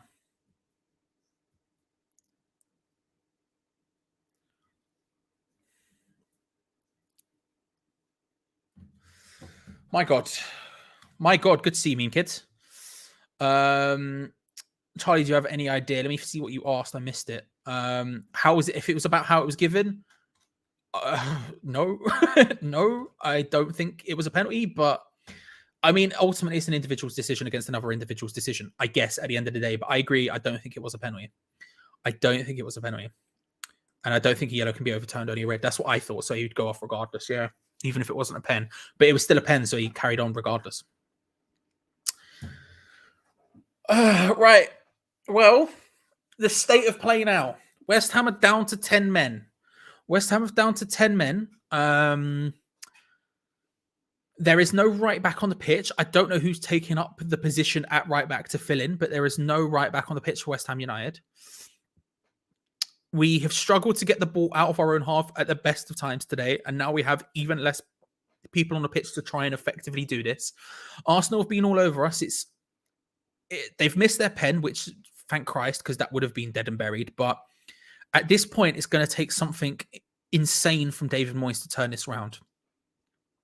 At 1-0 down, with 10 men on the pitch, when you've been outclassed, outplayed, and outworked for the entire game regardless, it's a different thing. Antonio seems to be the one who's filling in at right back right now, who's switched out wide with Jared Bowen up front. That seems to be the decision we made at half time, is to put Antonio out wide and to put Jared Bowen up front. But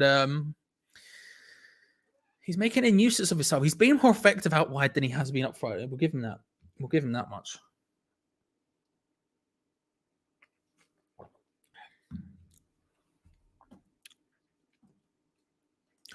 We beat Chelsea in our form, went on holiday. We were bad before the Chelsea game. The Chelsea game was a blip. We were bad before then. We're bad after then. It papers over the cracks. Yellow card now for time wasting for Aaron Ramsdale. First yellow wasn't even a yellow. Just the reaction of the Arsenal players and the crowd made it. Yeah, I even forgot what his first yellow was. I agree with you. I don't think the first yellow was a yellow. And I think if the first yellow was a yellow, then people like Partey should have been on for yellows for doing worse than that. I don't know. It's been an awkward game. It's been an awkward game. People keep saying it's Moyes' fault. Really ain't. We have the whole team out injured. Moyes could definitely do better with it, Cat, with COVID. I don't disagree with you. I don't think it is entirely his fault. But I do think as the manager, you have to look at it and say, well, what are you doing to change this up? And the answer is nothing. He's just sort of hoped for the best, which is stupid. We do have change. Our front line was the issue. We weren't playing well up front, and we have plenty of people on the bench who could change that. We could make the difference. In defense, it's a different story, but I don't think defensively we were a problem. We were holding out relatively well. But up front was the problem. And Antonio seems to have come alive since playing out wide. He's doing well there up against Xhaka, turning inside and out, trying to find something. Against Martinelli, trying to find something. And he's doing well since he's moved out wide. Maybe we just need to forget that he's not a striker. I don't know. But at least he's doing something. West Ham battling for this. Thomas Souček then just drifting past Martinelli. So they're not there. He's in a position to cross. But of course, Soufal's not there to do the crossing for him in that kind of position. Antonio dispossessed by Lacazette way too easily. Way too easily. And now Arsenal can counterattack. Lacazette on the ball, coming towards the halfway line. He has Emile Smith-Rowe just ahead of him. Declan Rice comes across and just collects it instead. He dribbles for a while. Little 1-2 with Pablo Fornals played across now to after ARSWHU.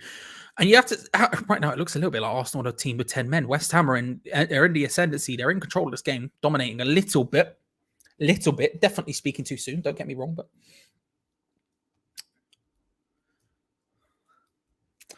We ain't coming back. 10 men don't beat 12. Tomiyasu. Oh, he heads it back and Ramsdale collects it. Flipping heck. After praising Tomiyasu so much, that was awkward as all hell. Jesus Christ.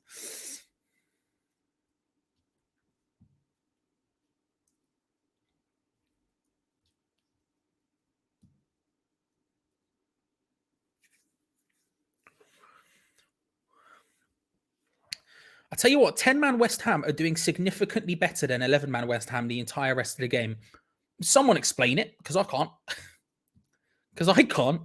But West Ham are making themselves known right now. They're getting on possession of the ball, although Arsenal have done well now to regain it and starting to settle back into what they were. But again, it's these periods. We've had like little glimpses, 5 minutes here, 2 minutes there, 5 minutes here, of like West Ham being what they have been for the rest of the season. But it is only that, it's glimpses. And then we go straight back into what we have been, which is just a disappointing mush. Tierney looking for Partey, Xhaka back to Tierney. Arsenal playing the ball around, whips into the box, cleared by Arthur Masuaku out for a corner who just, I don't know if he could have done anything with that if he tried, but it's just out for a corner regardless. It's a good cross by Kieran Tierney into a good area. He takes one touch, and then before Antonio can get close to him, who is playing right back, by the way, he's cleared away. Mikel Antonio back to playing right back, ladies and gentlemen. It's like Upton Park all over again.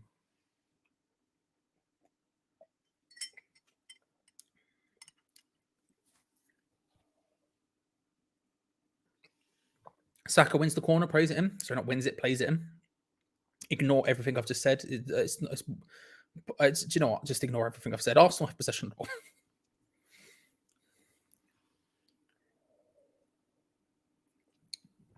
Lofted over to Martinelli in a good position to cross it in. Tries to play it in. Mikel Antonio getting the block. Flipping heck, Mikel Antonio is playing. Mikel Antonio is playing as a fullback, ladies and gentlemen. What a time. What a time to be alive. Don't know why we didn't bring on Bryn Rana. Yeah, I have no idea. I have no idea why we didn't do that. It makes no sense to me. All of a sudden, he's come alive when he's playing at right back, and he's been playing out wide for the second half where he's played a little bit more. He's been a little bit more active, but I don't know why we didn't make substitutions. Hit just wide from from Gabriel, the centre back from the corner. Corner's played in deep by Arsenal. Nodded away from Diop and then just hooked on the volley from Gabriel. Would have been unreal if he managed that, but it's dragged wide. West Ham are now making their substitution, and it's Lanzini who comes off for Said Benrahma. Oh, look, it's too late. You know.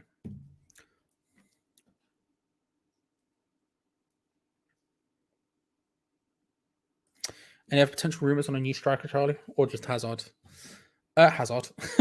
We've been linked with people, but no one any more seriously than we have been over the last couple of weeks. If you've watched transfer rumors on the channel for the last couple of weeks, it's been Hazard. We were linked with the striker from New York City FC. Who I think did they win the US League this year? I think they might have. But we've been linked with him. But apart from that, nothing.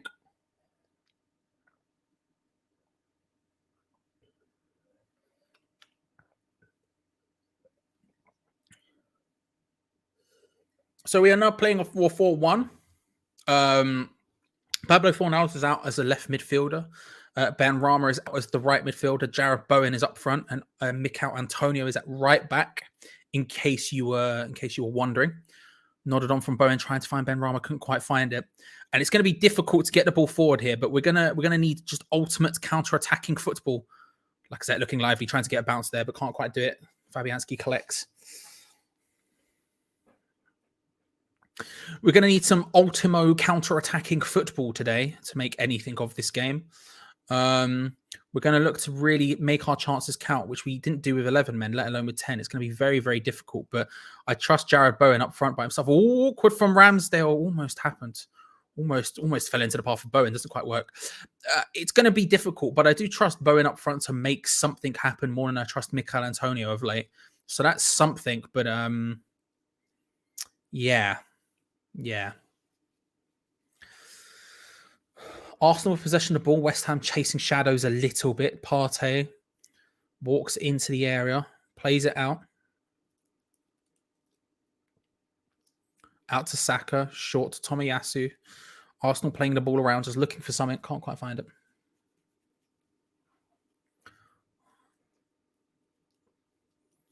Partey finds Xhaka out wide to Kieran Tierney. Round the back of Antonio for Martinelli. Hit from Saka, and it's wide.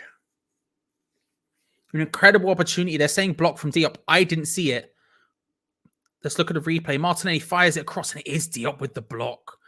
I feel like Fabianski would have had it, but Saka does really well, and it is a block from Diop.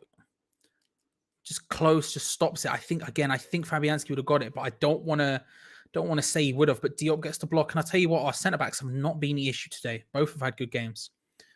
Martinelli puts the ball into the area from the corner, headed away. Smith Rowe tries to hit it from range awkwardly and off balance straight into the hands of Fabianski. Not too much. Funny how Brentford has COVID and had to play against Norwich and Leeds United, get it, and get the Brentford game cancelled. Top 6 favoritism. Again, I don't want to sit here and talk about it. I know it's a big topic in West Ham at the moment, but you know. Antonio had such an excellent preseason. I have no idea what happened. He had a great beginning of the season as well. It was just up until 2 months ago where he just fell off the face of the earth.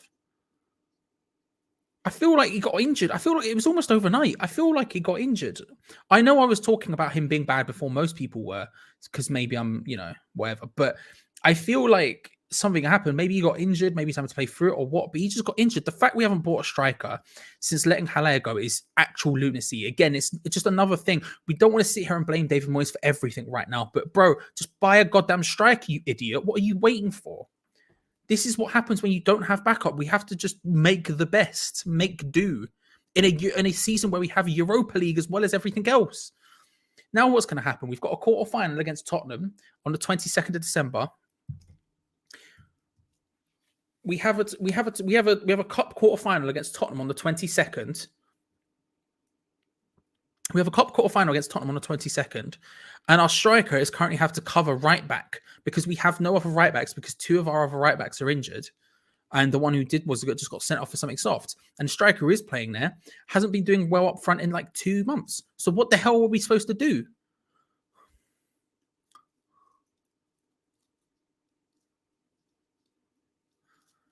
So Martinelli, by the way, if you're unaware of what's going on, Martinelli, who was off the pitch, who had cramp and was off the pitch, was told to get back on the pitch by Arteta so he could then go back down in order to stop playing.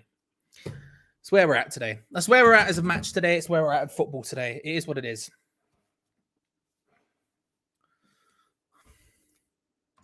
We're losing and drawing games easy. I have no idea how we're challenging for top 4. Yeah, I agree. I don't think we were in the first place, but games like today show just how far behind we are right now.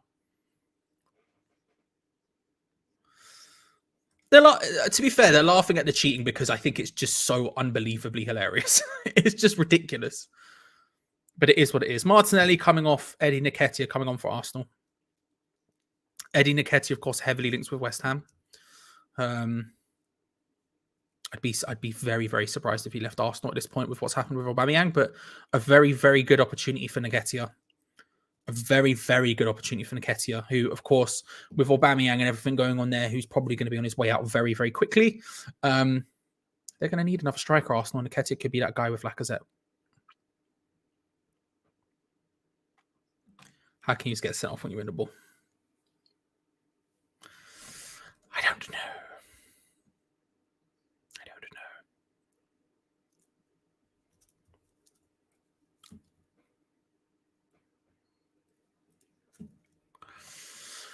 We're not that far behind, Charlie. We were never going to win this game with decisions like that. I disagree with you. We are that far behind. Look at their bench and look at ours. I think it's night and day. I think you look at it and you say our first 11 is good enough to be a top 6. It's good enough to fight for top 6, 100%. No doubt about that in my mind. But when you've got Europa League and everything else, you need a squad.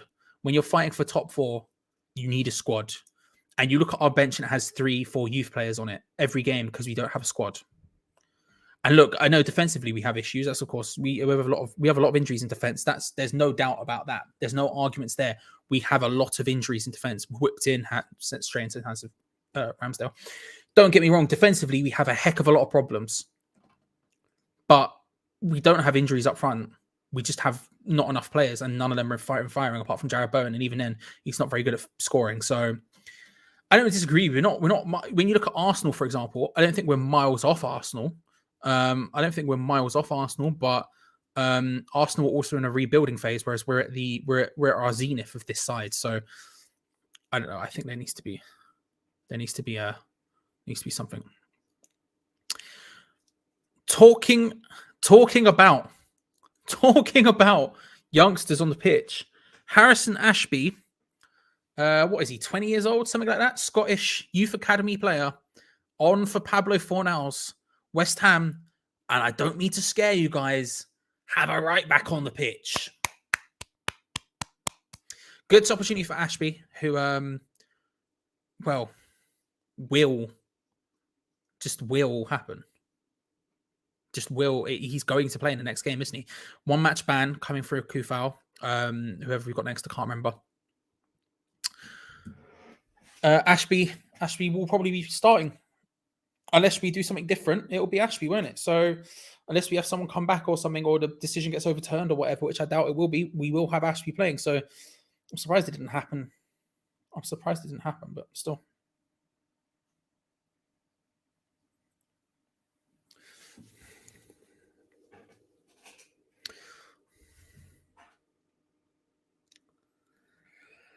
I just want this game to be over. I can't lie. I just want this game to be over.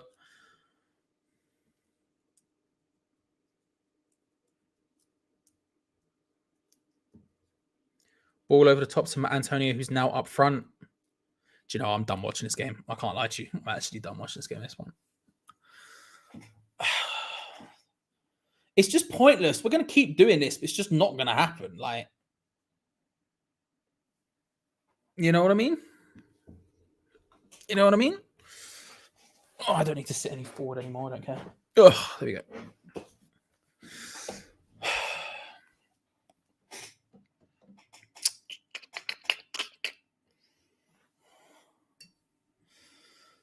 I hope Ashby does something. Ashby looks really good.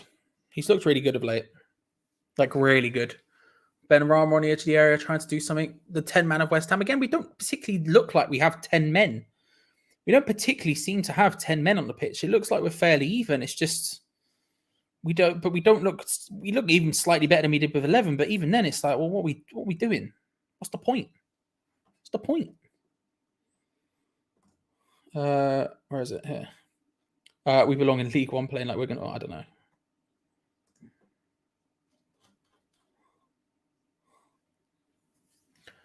Call for handball on... I think it was Craig Dawson there. I wasn't looking. I can't lie. I wasn't looking. I can't lie. Saka now coming forward. Nice ball out to Smith Rowe. He has Lacazette and Saka on the inside. He just decides to go all his way and hits it. It's 2. It is 2. Probably should have passed there, but to be fair to him, he's absolutely swiped that in bottom bins. You got to respect it. You got to respect it. Even though he should have passed, he didn't. And he's just absolutely slotted it home, to be fair to the lads. It's a great finish. What a finish. What a finish. Arsenal 2, West Ham 0. I mean, the game's been over since about 5 minutes in once we realised how bad we were playing. But at this point, what we meant to do, you know, I'm just going to mute this because I can't be asked to listen to it anymore. Arsenal, well-deserved victory. It's just Declan Rice, he's been bad today. Tried to pass to Ben Rama about 10 foot ahead of him with all of the venom of a Granit Xhaka free kick. And then obviously he can't control it. It ends up going all up to the end of the other pitch. And Smith Rowe just kept going and going and going. He had 3 or 4 people around him. I thought he should have passed. Hits it through the legs of Issa Diop, who trying desperately to get a block. Slots it brilliantly into the bottom corner. It's an excellent finish from Emile Smith Rowe.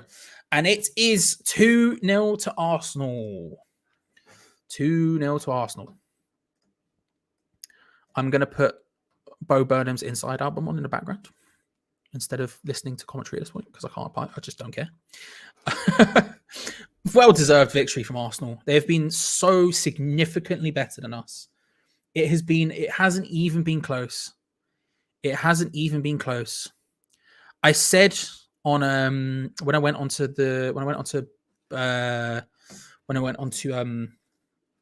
Glenn's channel. I saw Glenn in the chat a second ago. When I went onto Glenn's channel, Arsenal channel, he's a good dude. You should definitely subscribe to Glenn, by the way. He's a really good guy. That I felt 2-0 in my head for West Ham for an Arsenal win. I said that if we'd played a month ago, I would have backed us. But this isn't a month ago. This isn't 2 months ago. This is West Ham now. And we've been shocking. We've been utterly shocking. And there's no 2 ways about it. We've not been good enough. If we were to look at the stats of the game, and you look at it, you say, I mean, statistically ratings, obviously been significantly the better side. But look at that. 6 shots for West Ham, 1 on target. Arsenal have had 20. They've had more possession. They've had better pass position. You look at the passing again, they've been significantly more. They've just been better. They've just been so significantly better. And in a situation where we've been up against it the entire time, look how many more tackles Arsenal have won. Let's go to the heat maps. Look how deep we are. We're so deep compared to Arsenal, who are like fairly well balanced, if not more attacking. We've been nothing. Just nothing from us today. You have to give them respect. They have been so significantly better than us. It is what it is. It is what it is. But hey, a free kick in a good area for West Ham. Let's all act like something's going to happen from it, shall we? Let's all act like something's going to happen from it, shall we? We might get a goal, but I doubt it. Yeah, no. We're not good enough. We're just not in form. We're not good enough up front. We're just not happening. Ben Rama hits it straight into the wall. Ben Rama then lays it short for Harrison Ashby, who plays it back a little bit awkwardly to Dawson, who's looking for options. No one's giving him any apart from Diop, and even he's in a very awkward position, so he's forced to just turn and kick it forward. He finds Ashby well, to be fair. In a situation which looked like it was destined to go back to the goalkeeper, he's done well to find Ashby. Bowen tries to jink it forward into the area. The dink can't quite be found. And it happens. He did. Like, don't get me wrong. It's not entirely his fault, meme kid. But he needed to make changes and he didn't. He got caught in the headlights, and again, he didn't make the changes he should have made. He shouldn't have started Mikel Antonio, and he did. He should have subbed off Mikel Antonio at halftime, and he didn't. He should have made changes at halftime, he didn't. He should have made changes after the first goal, and didn't. He's had a lot of opportunity to change this game and has ignored it. And you could make the argument that if we'd brought on someone like Ben Rama earlier and tried to get a little bit more possession of the ball, maybe we wouldn't have seen Soufal get a yellow card. It is what it is. It is what it is. He's not entirely to blame. You are 100% correct about that. I don't think if anyone's sitting here and saying it's entirely Moyes' fault, it's not. The players are out of form. The front four, specifically, maybe leave out Bowen to some extent, but the front four have been poor for about a month. Mikel Antonio has been bad for 2. There needs to be something changing. And we can sit here and make excuses about how many people we have out into the defense. And obviously that's going to change a lot. When you don't have Ogbonna, Zuma and Cresswell, which is 4 of our best players in that area, it's obviously going to cause problems. It just is. But that's no excuse for why we're playing so badly up front. Because what we meant to say, there's no injuries up front. You know, we have our strongest players out and yet they're still playing like trash. So it's far from David Moyes' only fault. It's not just his fault, but he definitely has some culpability in this. He definitely has some culpability. However, let's get to a bit of positivity, shall we? We have 3 minutes left of the game, plus 5 on stoppage time. Arsenal are going to play this out in complete possession, like Arsene Wenger's in charge again, so that's fair play to them. Let's ask the Hammers Chat man of the match. The Hammers Chat man of the match is, of course, where you all let me know who you think the best player on the pitch was today for West Ham. If you really think it was an Arsenal player, you can. But usually West Ham, innit? If you want to say who the best player was today, and the person who gets the most votes in terms of my eyes, who I can see, gets the most votes, then feel free to let me know. For me, I can't see past Craig Dawson. I think Craig Dawson's been brilliant. In a game where we've gone 2-0 down, in a game in which we've been on the back foot almost consistently, I think it's been Craig Dawson or Lucas Fabianski, which says a lot. And for me, it have to be Craig Dawson. I thought he was brilliant. But let me know how you all feel. Remember that I do watch-alongs as well while we're here. I do watch-alongs every single match day without fail. I'm here. The only time I'm not is when work stops me from being here, where they ask me to work. And that hasn't happened it's happened once since we started doing these. So make sure to come back, subscribe so you don't miss them. Hit the bell notification, all that stuff, like the video. And I appreciate you, because obviously doing this alone, it wouldn't be possible without you. But with 2 minutes left to go, let's have a look at some of these. Man of the match suggestions, shall we? Is it Norwich next? Thank Christ for that. We might actually get a win. My God, I like Norwich, but come on, we have to win Norwich. Dawson, the ref, Dawson, Bowen, Fabianski. I think Bowen's been all right as well, to be fair. I think he's tried. I don't think he's been that good, but I think he's tried at least. The work rate's not been a missed. Let's say that. 2 for Fabianski there. Rice, obviously. I think he's been bad. I can't lie to you, but that's potentially just me, because Professor Wolves backs you up on that one. Dawson, Fabianski. It was close between Fabianski and Dawson. Not Moyes' fault, but I bet he's getting skip marks in his undies. Well, you know. Dawson, far too passive, too many lacking confidence. Definitely need a 3 fresh faces in new year. Antonio worked hard. Disagree in the first half, agree in the second half. First half, I thought he was useless. Rice and Dawson, Fabianski. Dawson was the least worse. Fabianski,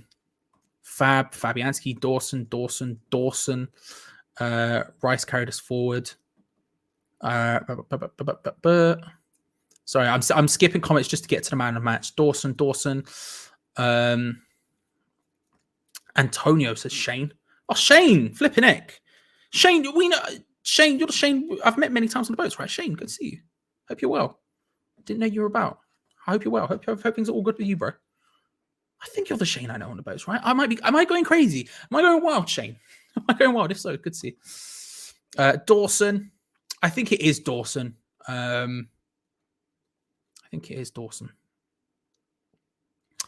Congratulations. It was Dawson, Fabianski, and then Declan Rice. Top 3, I believe.